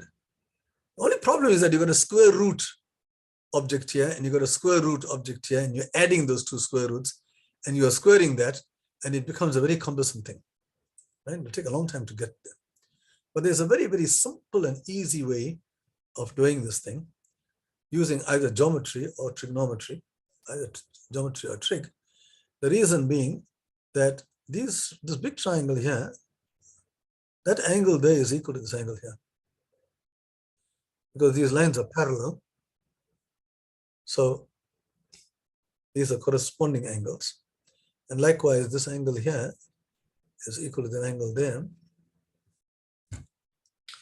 They're also corresponding angles, which means that these two triangles have got the same angles. And when two triangles have got the same angles, then I always say that one is just a photograph of the other, right? If you know the sides of one triangle, the other one, and if you know one of the sides of the other triangle, you should be able to calculate all the sides because they are in the same proportion, right? Now, what do I mean by that? Like, for instance, if I take this side here, 63 minus R,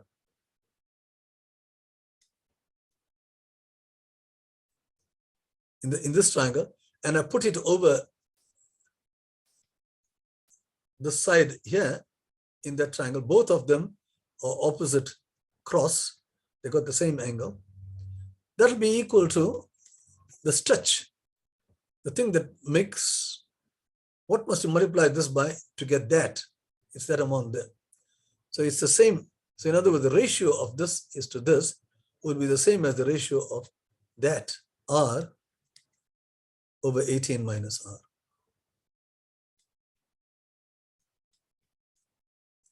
It will be the same as this over that, because you have to multiply all the sides by the same number, right, to get to the other one, which translates into ratios as the ratio of the corresponding sides are the same.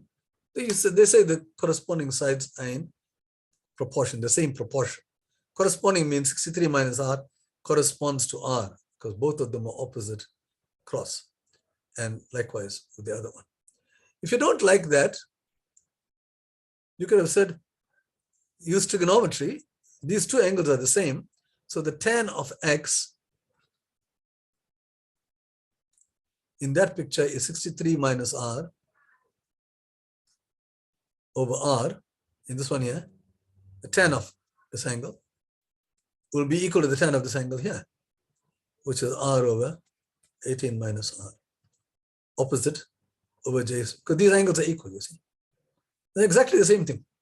And so you could use geometry, similar triangles, or you could use trigonometry, which is even easier. But I didn't want to do that because the the grade 10s. Now, where did this guy come from?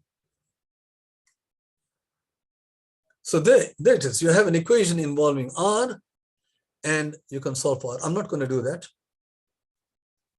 because we don't have time. But the whole idea is to get to an equation, and thereafter you can solve, and you can do that. That's just for academic purposes. So let's just get on to the next problem. So, so that is how you solve the problem. Observe, what we did there was we joined the center to the points of contact because we know that we can use the radius tangent theorem there. At the same time, when you join them, you have two radii, which you need. So it's very useful to join them. Good reason to perform that construction. The next problem. Joe has 20 liters of each of two different solutions of salt. The concentration of solution A is 20%. And now, these problems usually people, they get really stumped with this thing because the reason for that is they don't use the words. The words that are used, you have to, unscramble the words so that you understand the meaning of it. So you got two different solutions of salt.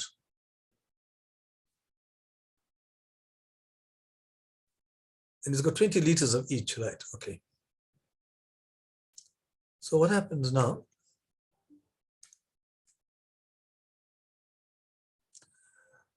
Okay. The concentration of solution A is 20%. Now, what does that mean? It means that in solution A, we've got A and B. Let's just name these things. So let's look at this first solution. But concentration means you got 20%. That means the amount of salt, the percentage of salt is 20%.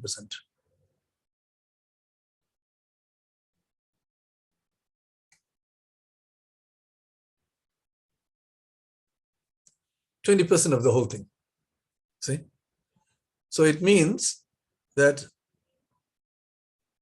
80% of it is water and 20% is salt. So the ratio of water to salt, if you like, is 4:80:20, which is 4:1.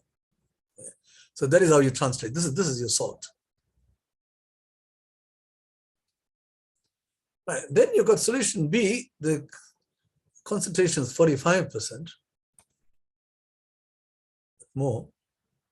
So the amount of salt here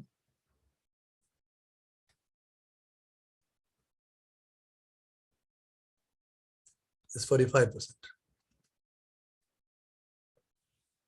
Okay, how many liters of solution B must be added to 10 liters of solution A to obtain a solution with concentration 30%?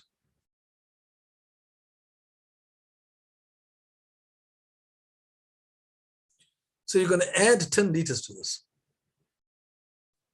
You're going to add 10 liters of solution B. Oh, I'm sorry.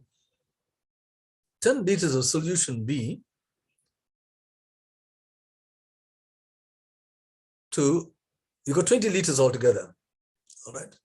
So you take 10 liters of this solution. How many liters of solution B must be added to 10 liters of solution A? All right, so I take 10 liters of solution A. Let's just get that mixed up here first.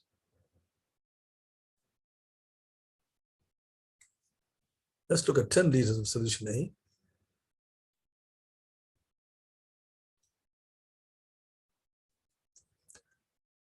Now, 1/5 of that is salt, 20%.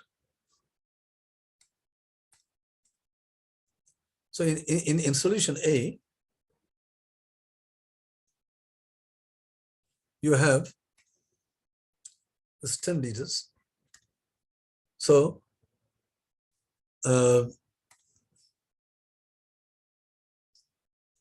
in this, you got 2 liters of salt. 20%, right? 2 liters of salt. Okay.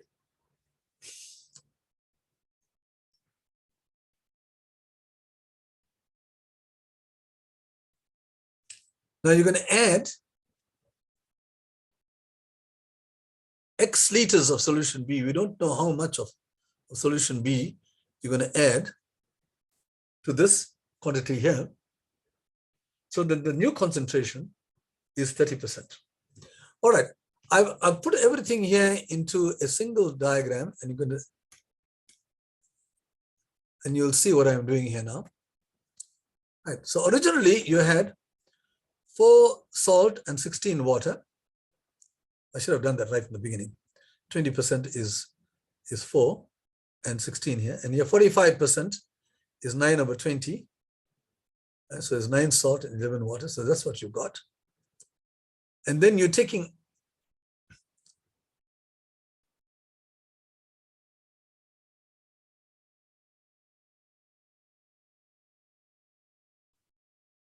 now you're taking 10 liters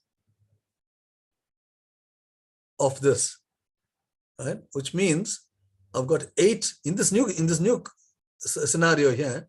You've got there were 20 liters originally. Now you have 8 liters of water and 2 liters of salt. That's what you had, 10 liters of solution A. Now you're adding this stuff here.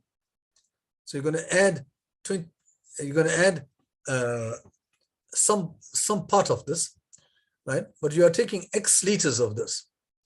So if you take X liters and mix it up properly, so 1 liter contains 9 of salt.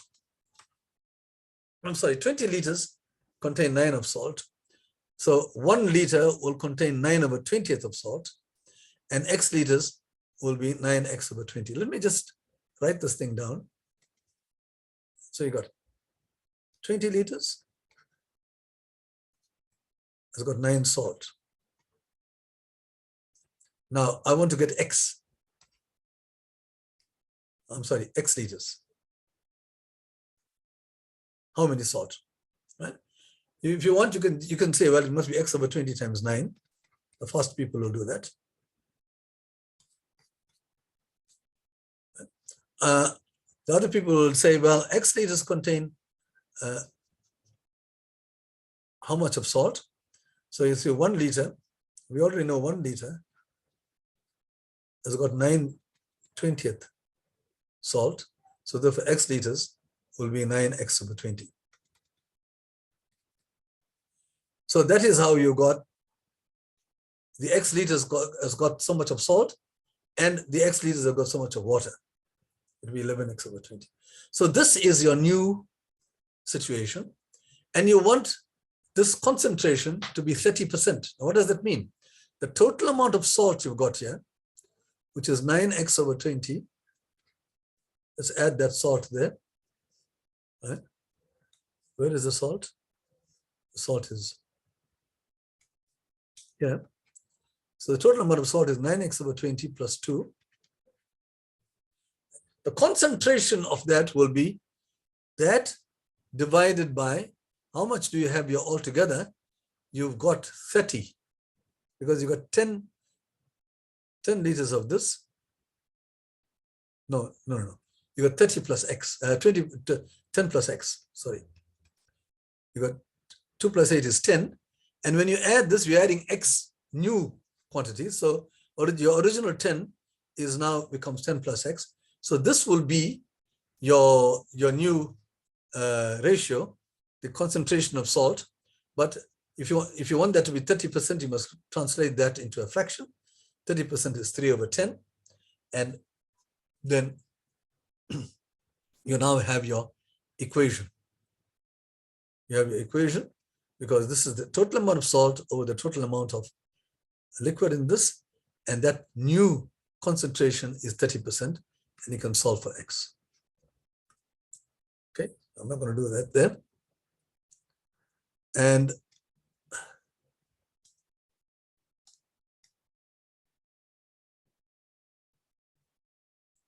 as I said, these problems get quite difficult, This particular one, the next one here is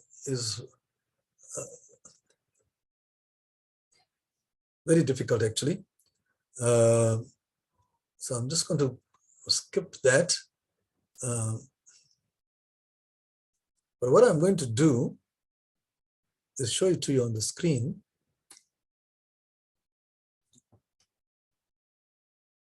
So you can have a look at that. So you can try it out on your own because I've got the whole thing written up.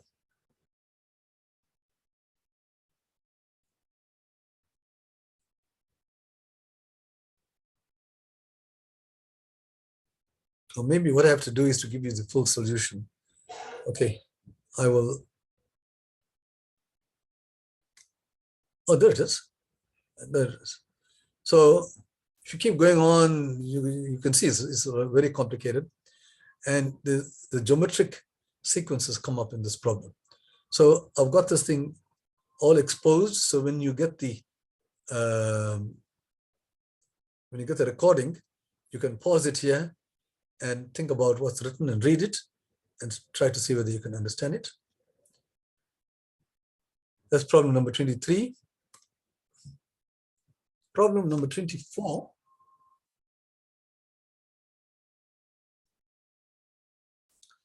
Triangle ABC in the figure has area 450. So the whole triangle has got area 450. The points D, E, and F, right? They all lie so on and so forth. But the ratio of AD to DB is 2/3. The ratio, remember, you don't say 2 and 3 here. You'll say 2x and 3x. Like that, that's the ratio. The actual number will be 2 times something, and the number here will be 3 times the same thing. Right? That's how you treat ratios. Triangle ABE and quadrilateral DBEF. ABE, ABE,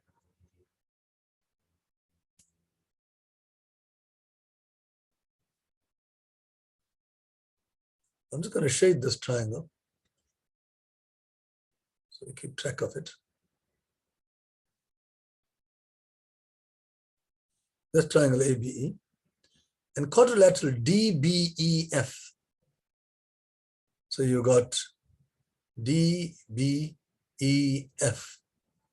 Let's say I've got the same area. So DBEF has got a part of it is red, and there is another part here.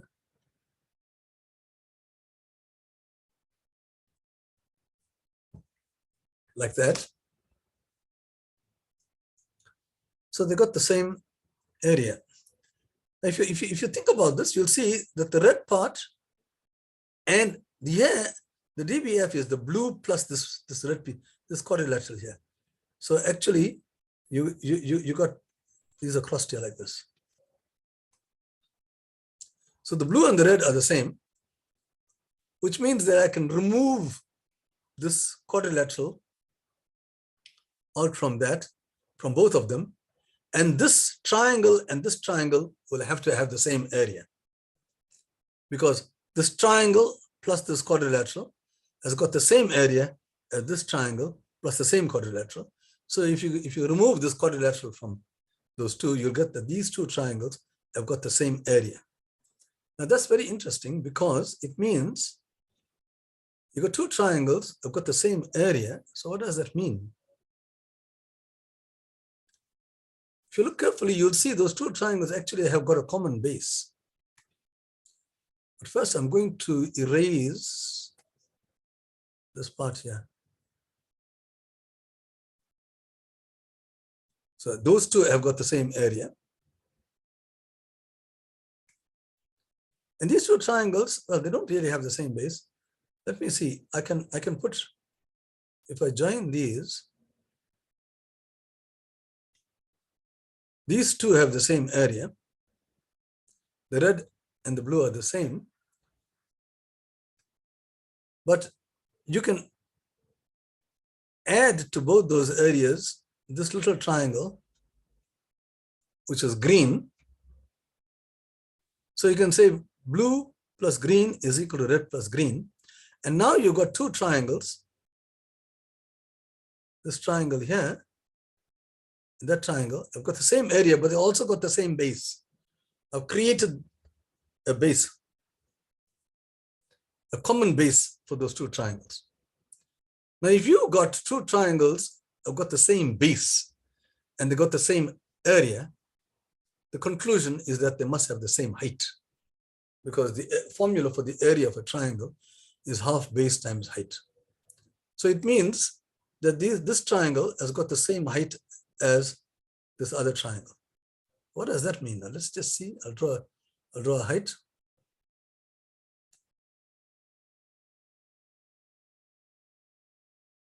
This blue plus green. I'll draw the height here, 90 degrees. And this triangle here, the height is, if I extend this thing, I'll have a height like that. So it means that these are equal. But if two lines, that means these two lines are equidistant apart. This line is equidistant, right? This is equal to this, which means that this line must be parallel to it, because the distance from here to there at this point is the same as the distance from there to there.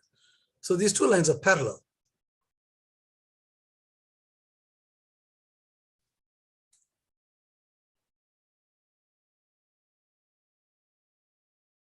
See?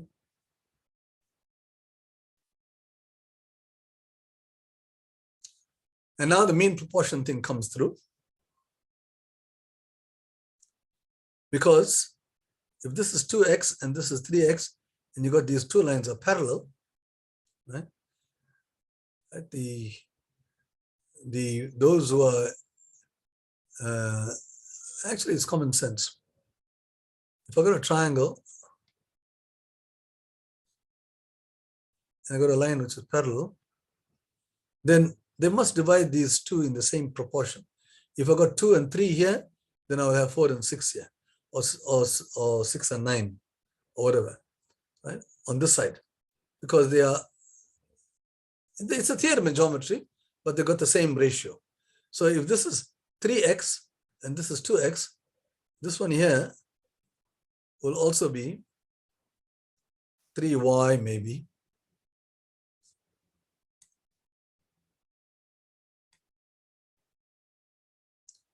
And 2y, right? Now at last we can say this whole triangle has got area 450, right? This triangle from here to here, right? Its area is the ratio of the areas of these two triangles. The sum is 450, these two triangles which I'm looking at. And the ratio of their areas will be the same as the ratio of the bases, because they've got the same heights, you see. So when you work out the area of this triangle, it's half base times height. And here in this triangle is also half base times height. So if you put one area over the other, they got the same height. So it will be the halves cancel, and it will be the same as 2 over 3.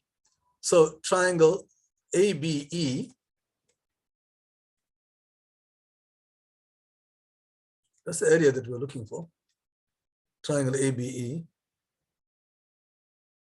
will be 3/5, because this is 3 and that is 2, and altogether the entire triangle is 450. So this triangle here is 3/5 the area of the large triangle, while the other is 2/5 the area. And when you work this thing out, you get 270. That's the area of ABE. That's what we wanted. What is the area of each one of them? So it's quite a deep problem. And it uses mean proportion and areas. Two triangles, an important fact is whenever you got parallel lines and you got two triangles which have got the same base in parallel lines, they all got the same area. Very important fact. All these triangles have got the same area as long as they've got the same base. Because they've got the same height, you see. Therefore, they will have the same area. And conversely, if they've got the same height, they will have the same area. That is what I was using here. So those triangles have got the same area, and then therefore the lines are parallel.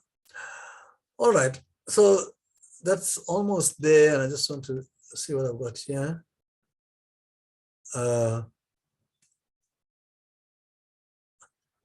Okay, I still have a few people who are here, 37 people. I'm going to do this last one.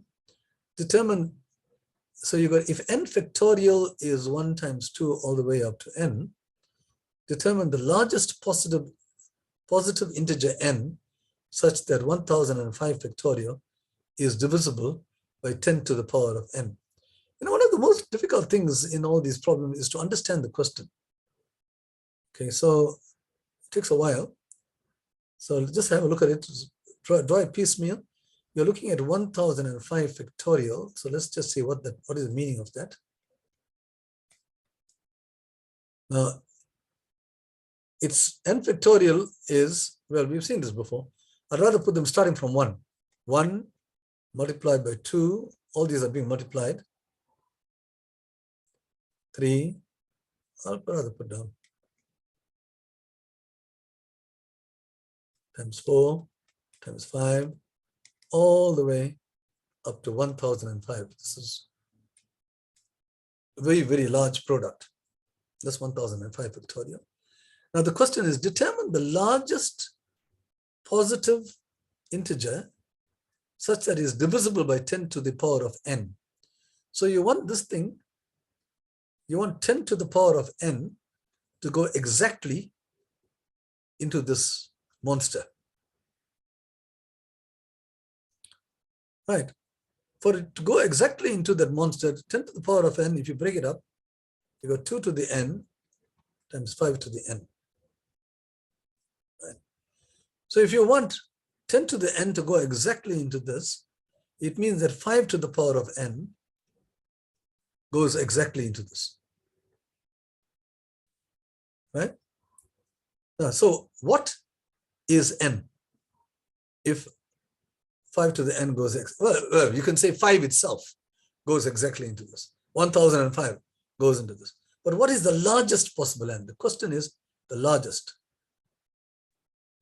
Right? If I pull out all the 5s, how many 5s have I got? That is the question. See? Well, now that involves a bit of counting. So the question is, how many 5s?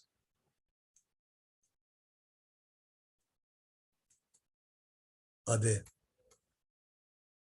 Let's answer that question. Later on, we'll take care of the 2s. Right? In this product, in the product. So you must take out the largest possible power of 5. Okay, now we can start counting them. You got a 5, 10, 15, 20. All these have got 5s in it. 15 has got 5 times 3. 20 has got 5 times 4. And 1005 has got also a 5. So how many 5s are here? Well, you can't count it because this is 5 times 1, 5 times 2, 5 times 3, up to 5 times 201. So there are 201 5s in this product. 5 times 10 times 15 and so on. Right. But one must be careful because some of them have got 2 5s, like 25. We only counted it once, yeah, but you have to count it again because this is 25 has got 2 5s in it. Not only 25, but all the multiples of 25. 25 times 2, 25 times 3, all the way. And the last 25 you have before 1005 is 1000. Now this is 25 times 1, 25 times 2, 25 times 3, and this is 25 times 40. So there are 40 more 5s here, which we didn't count. Right, so we can sit back happily and say, oh, right, okay, I've taken care of it, because I nearly miss it. You know, I've got 25, I've got 2 5s, and I only counted it once. Then you say, well, wait a minute, that's all of them which have got 3 5s. And we didn't count the third 5 in 125. And this has also got all the multiples of 125 have got 3 5s in it, going up to 1,000, and there are 8 of them. So they got 8 of them have got 3 5s in it. We must add those extra 5s. And if you multiply this by 5, you got 625, which is 5 to the power of 4. One of them has got 1 5 in it. And that's the only one which has got 4 5s in it. Because after that, when you take multiples of it, they are more than 1005. You only need to go up to 1005. So the total number of 5s you got here is you have to add up all these things, and you get 250.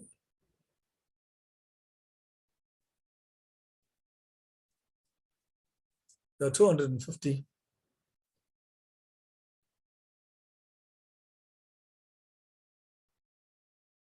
such 5s. So you got this, in other words, this is equal to 5 to the power of 250 times something else, right?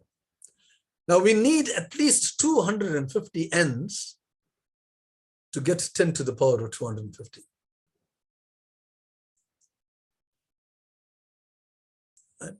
So each 5 is paired with 2 to get a 10.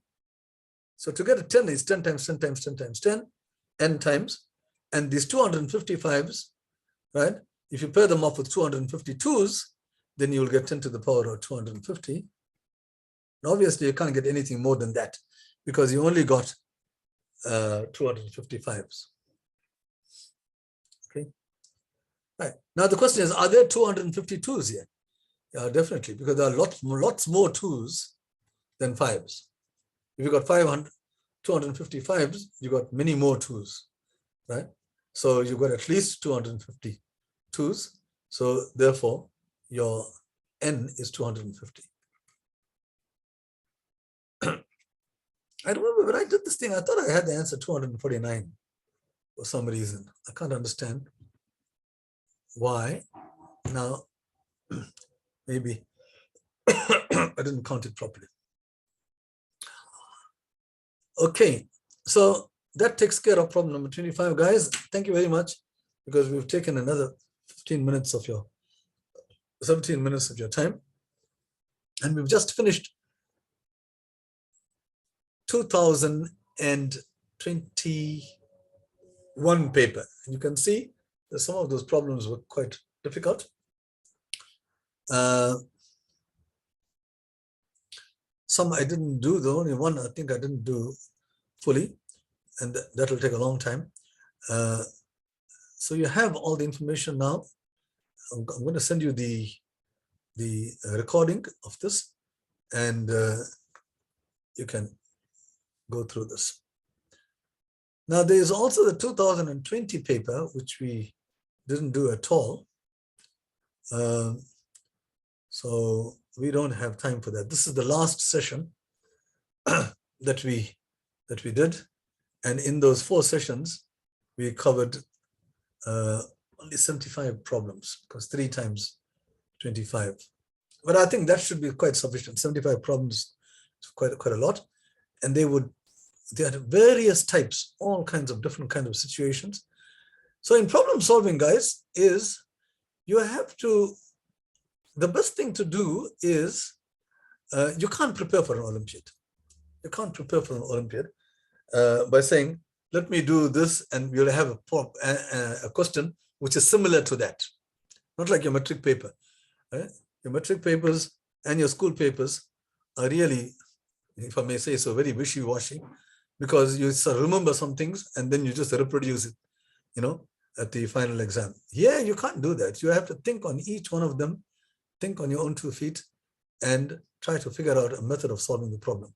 But over these 75 problems, there are lots of ideas, lots of strategies, how to go around doing things. And I hope in this time that I had, I showed you how one goes around trying to tackle a problem, looking at the question, breaking it up slowly, and don't jump into the answer straight away, but understand the question, try to see what you can extract from the given information.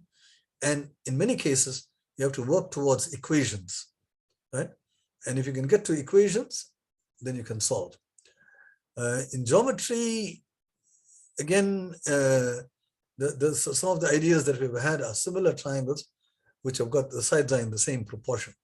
Two triangles that have got the same angles, then the sides are in the same proportion. And then there are a few results you have to know in geometry. But in most cases, they ask you questions on equilateral triangles and squares and so on. So we don't require too much of school mathematics to actually solve these problems, but there's a lot of thinking involved. Like for instance, here in this last problem number 25, we had quite a lot of, you know the meaning of 1005 factorial. You can understand what the question is, but how do you go around doing it? So there you have to think out a method of doing it and answering the question precisely. Okay, so with those remarks, I want to just thank all of you for coming. Make sure you go into the webpage and write down that you attended this session and any other session that you have attended, right? So that you can get invited to future sessions. All right, I'm going to actually stop sharing now. Maybe I wouldn't stop sharing. Let me entertain questions first. Sometimes in the chat column,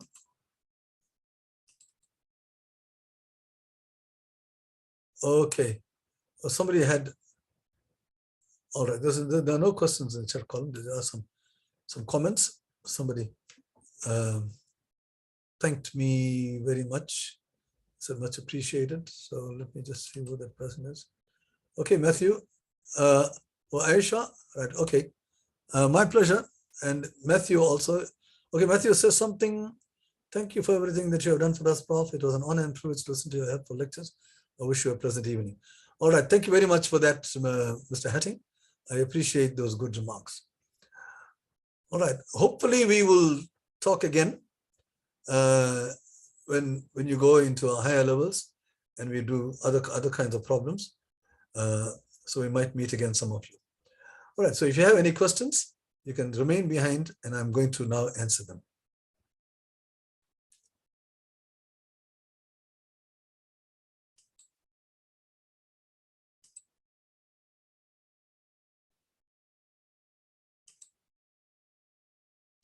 All right, are there any other questions? Oh, some of my good friends are here. Luke, I'm glad to see you here. I hope you benefited from this class and others. There are people who I've seen before.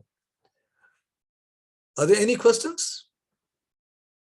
Akil is somebody who I recognize. Renono, there are quite a few people who I recognize amongst this group of 25 people who have remained behind.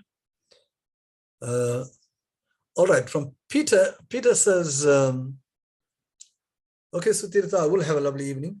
Peter asked me to do number 14 again. So let me go and look at number 14.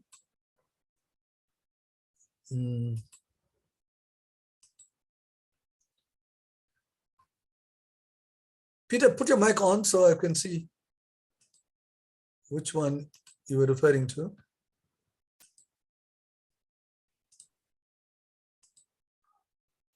Oh, this one. This is the one that I struggled with. Yes, sir. All right. Okay. Okay.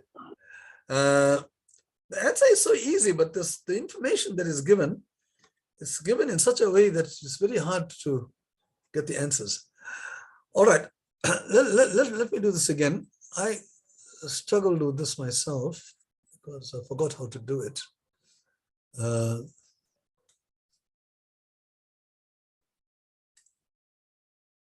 Okay. The bottom line is that you got a guy who's traveling the morning and afternoon.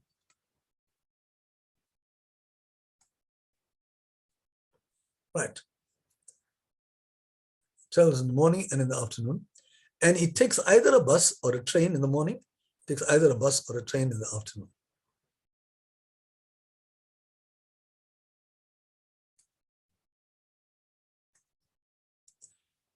Now, further down the line, they say the man took the bus to work in the morning 8 times. Right, so if you put down here, if you put bus and train and divide this thing up, you see what he does in the morning and what he does in the afternoon. He took the bus in the morning 8 times. Right. If he goes to work in the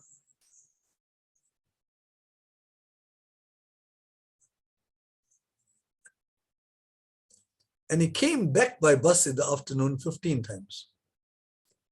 So he came back 15 times. Right. Now, so this is a bus in the afternoon. Now, they say he came home by bus and commuted by train 9 times altogether. But they don't tell you how many times he took the train in the morning and how many times he took it in the afternoon. But we say, suppose he took it X times in the morning, then he would have taken it 9 minus X times in the afternoon, because altogether it commuted by train, morning, afternoon, 9 times. So all the pieces of information have been put together here, and that is what we've got. And the question is, how many days in the month did the man work? Now, you'll think, what is going on here? How do you get this thing? Are there any other pieces of information? There's no other piece of information. All right. So, important thing is that the number of days that he worked, number of working days,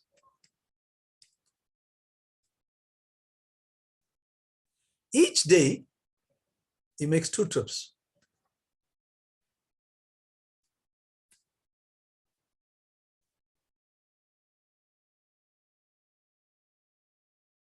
Times 2.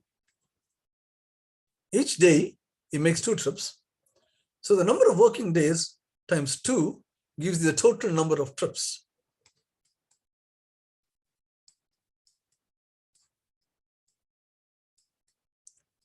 Is equal to the number of working days. Because each day he makes 2 trips, multiplied by 2. But we know the total number of trips he makes because we've got the whole lot here. The total number of trips he gets is you traveled 8 times in the morning, 15 times in the afternoon, X times here, 9 minus X. The total number of trips is the sum of all these. So when you add up all these, you get 8 plus 15 plus X plus 9 minus X. The X's cancel. 8 plus 15 is 23. And 23 plus 9 is 32. So the total number of trips, the number of days multiplied by 2 is 32. So therefore, the number of days must be 16. It's so easy, you know, the calculation is so easy because it's 8 plus 15 plus 9. Actually, it's 8 plus 15 plus 9. I don't even have to put X because that's the total number of times you travel by train. The total number of times you travel by bus is 23. The total number of times you travel by train is 9. So you could have said 23 plus 9, right? You either travel by bus or the train, gives you twice the number of days. So 23 plus 9 is twice the number of days. So the number of days is 16. Okay. All right. So let's get back. Is there anybody else?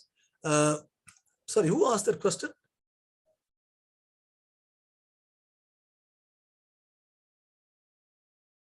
Who asked this question about the bus and the train? Peter. Do you understand it now, Peter? Yes, sir. Okay. Any other questions? No, sir. All right. Anybody else? Yes. Okay. Who is that? Renono. Renono. Yeah, okay. Renono, tell me. Oh, yeah. What is your question, Renono? What is the quickest way to check if a number is prime? All right. You're asking me another question. Okay. I'll tell you what I do. Let me share the screen. It is not easy to determine whether a number is prime or not. Right? But the quickest way, if you're not using the computer,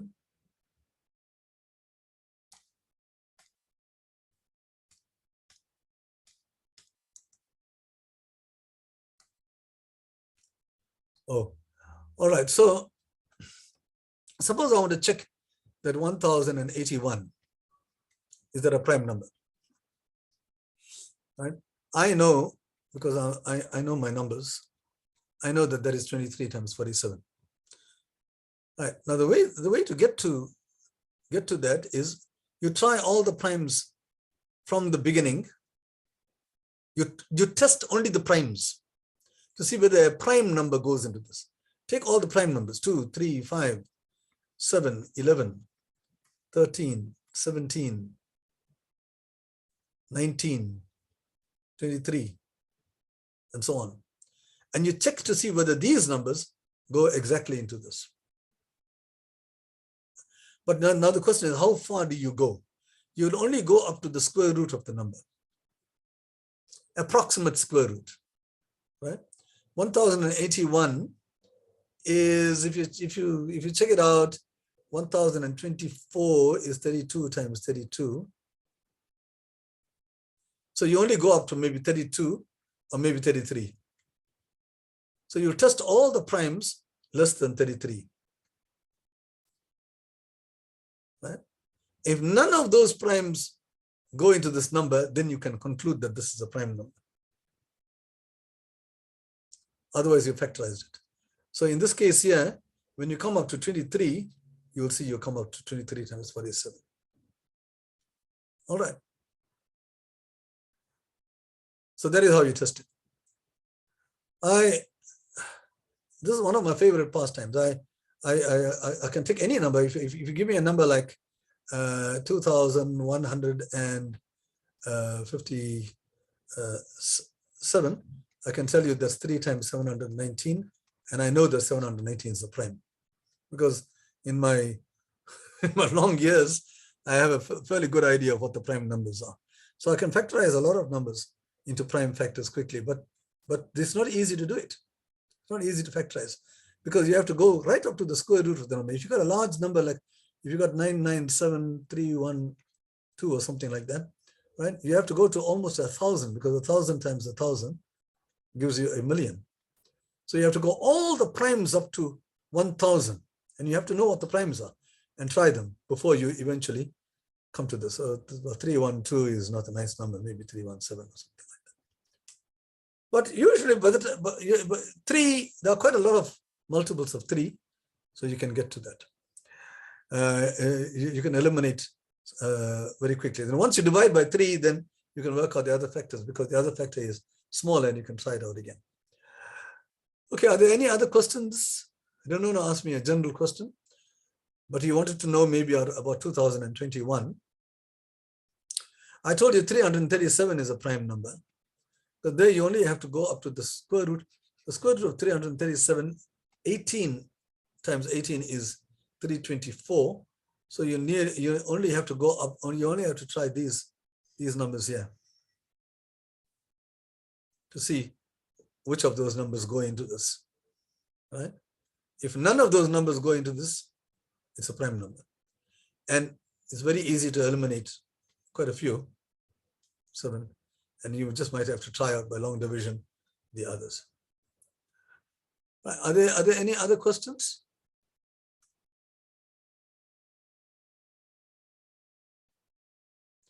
All right, then everything of the best. I think the exam is 2 hours long. And I wish you everything of the best. I hope that you can get into round 3. I'll be very happy if you can do that. And I'm looking forward to seeing as many people as possible going to round 3. Akil says, thank you for the lessons. They were all very informative. Yeah, okay. I appreciate your comments, Akil. Thank you very much. Okay. Okay, thanks, Shriyansh and Jason. So, Yes, Jemima. this is more of a general question, and I think you went into it at the end of the session. But Yes. what would your general advice be for, like, besides these training sessions, what would your general advice be for preparing for the round 2 next week? Preparing for the, yeah, as I said right in the beginning, it's very difficult to prepare for it because people make up questions with some ideas and they make up questions. And usually the way to solve the problems, you use very basic mathematics. You've seen all the time, we've been using averages and sums and squares and so on, very basic mathematics. We hardly ever use anything which is very profound. So the mathematics that you use is not very profound, but the general principle I would say is you have to do as many problems as possible so that when you see a particular problem, then you'll say, hey, wait a minute, I've seen something like this before, and I remember that this is the way to do it. So let's try that technique, See, so yeah, that is as much as I can say. Like in geometry, to find areas, like for instance, when you're doing areas, let me just give you an example because I had a question here on areas. And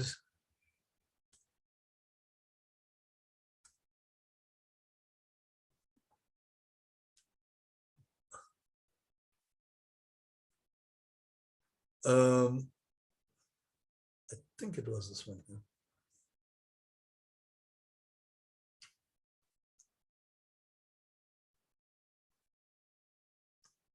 Yeah.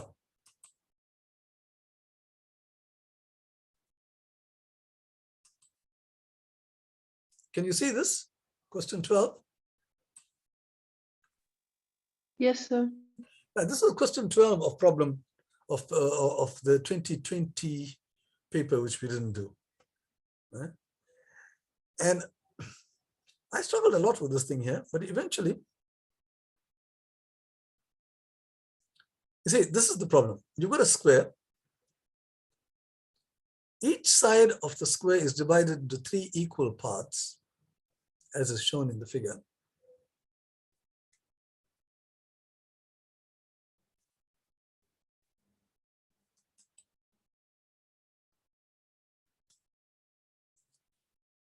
And so what you have is each side is divided into 3 equal parts. So you got a square, so all these are equal.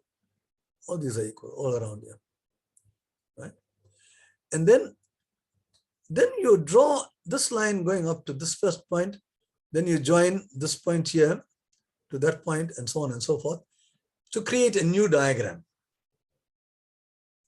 And in this new diagram, you know the area of these small squares here. This area is known. And the question is, what is the area of the original square? Now, if you do it using geometry or if you use algebra, there are lots of theorems that come along here, which makes this thing very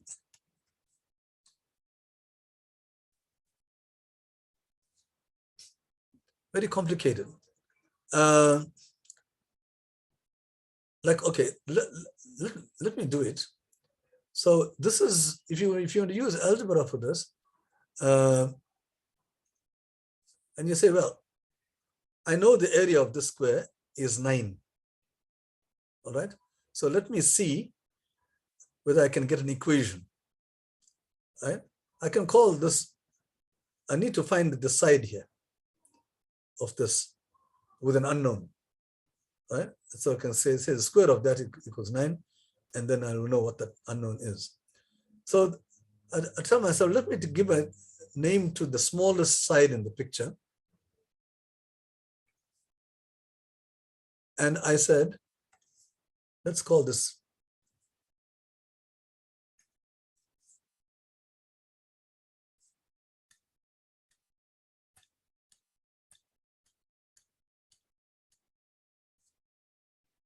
Can you see this picture? Question 12. Yes, sir. All right. Okay, so I give a name to the very smallest side in the picture. I'll call this guy here, I'll call him X.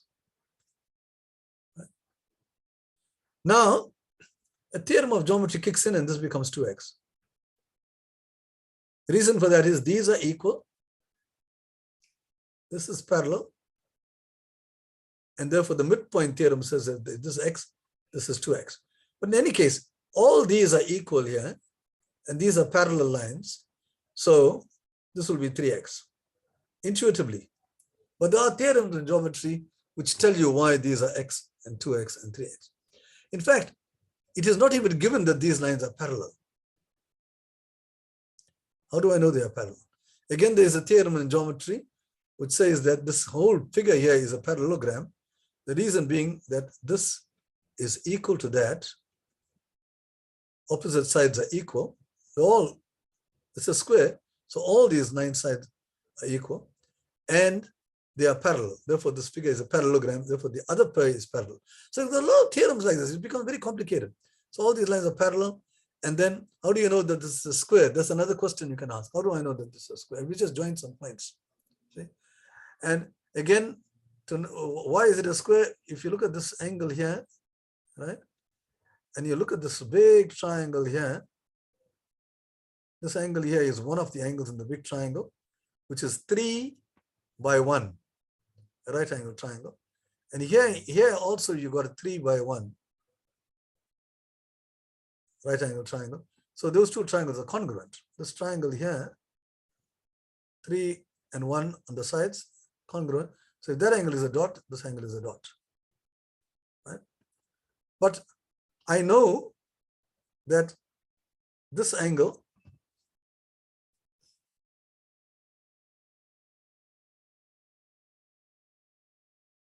plus that angle is 90 degrees. See? And therefore,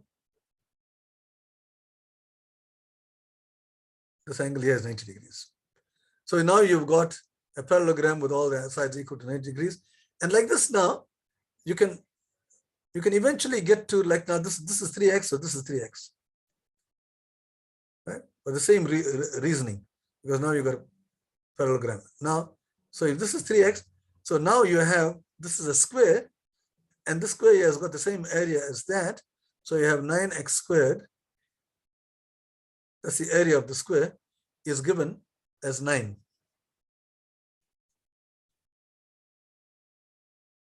The area of the shaded square is 9. So therefore, x squared is equal to 1. See? And the question is, what is the area of the original square? Right?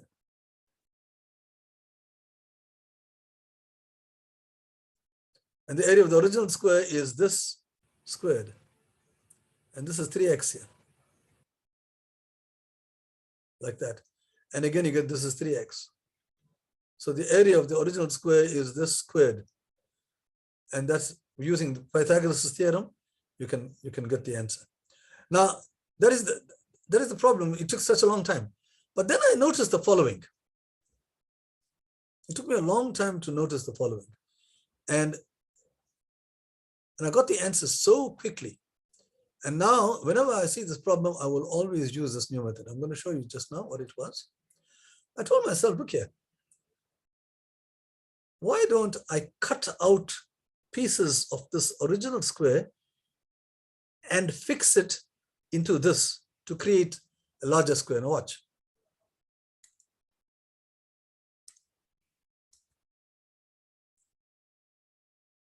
See, there's your original square. This is the diagram that we had. Then I took out this little triangle here, this part of the original square, and I moved it across to this side. Exactly the same triangle. I translated it to this side. And the same thing I did to this triangle here, I pushed it to this side here at the bottom. And then I saw that this red area, this is the same as the red area. And this thing here is the same as the blue area, the yellow area. So, in other words, the original square has been translated into this blue figure. It's just cutting and pasting, right? But the blue figure has got 9 of the blue squares, small blue squares, right? And those 9 blue squares, they are each area is 9. I'm sorry. The blue squares, you got 10 small areas, and each small area is 9. So therefore, the area that we're looking for is 90.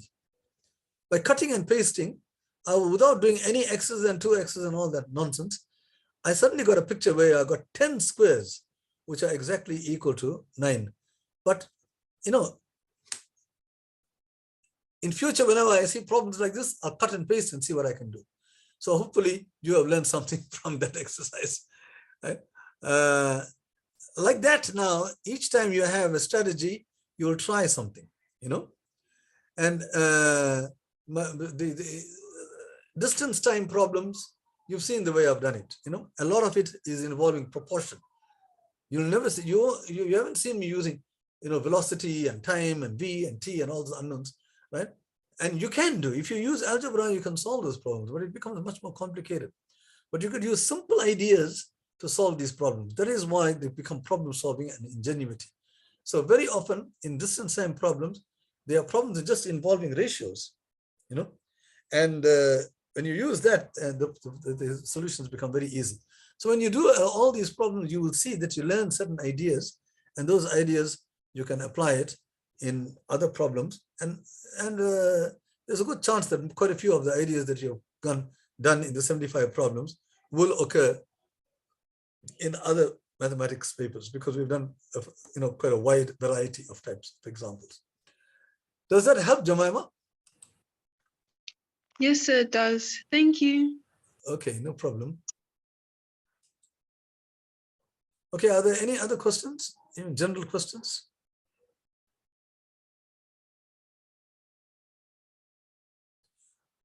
All right. Okay. Thank you very much, guys. And once again, thank you for coming, and all the best in not only for the forthcoming exam, but for every other endeavor that you get into in your future life. I wish you all the best in your careers.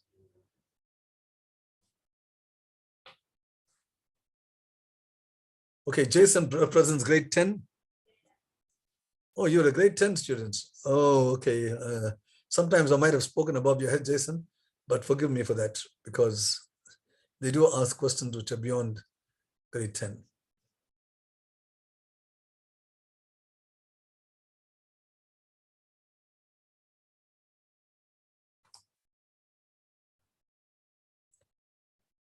Okay, Jason says it was okay. It was very informative. You would have learned something, Jason, I'm sure.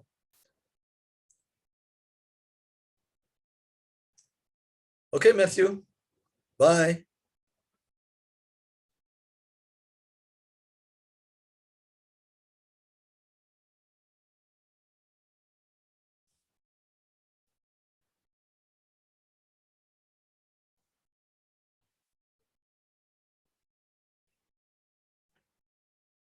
Okay, Renono, all the best, guy. I think you've got a great future. I hope you eventually become somebody quite professional. I know you will.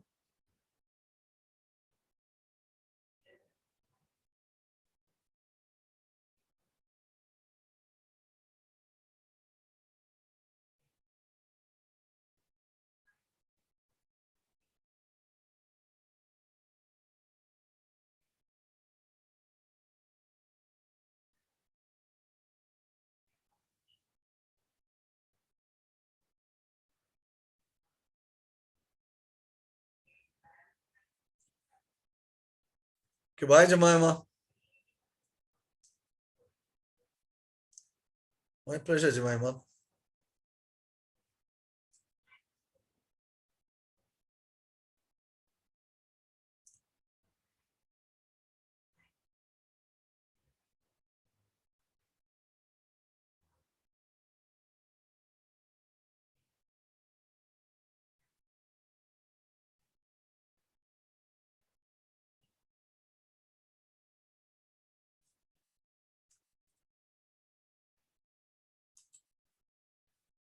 All right. Yes, sir. Thank you very much. We'll enjoy the rest of the day. Akil, okay, bye. And you too enjoy the rest of the day.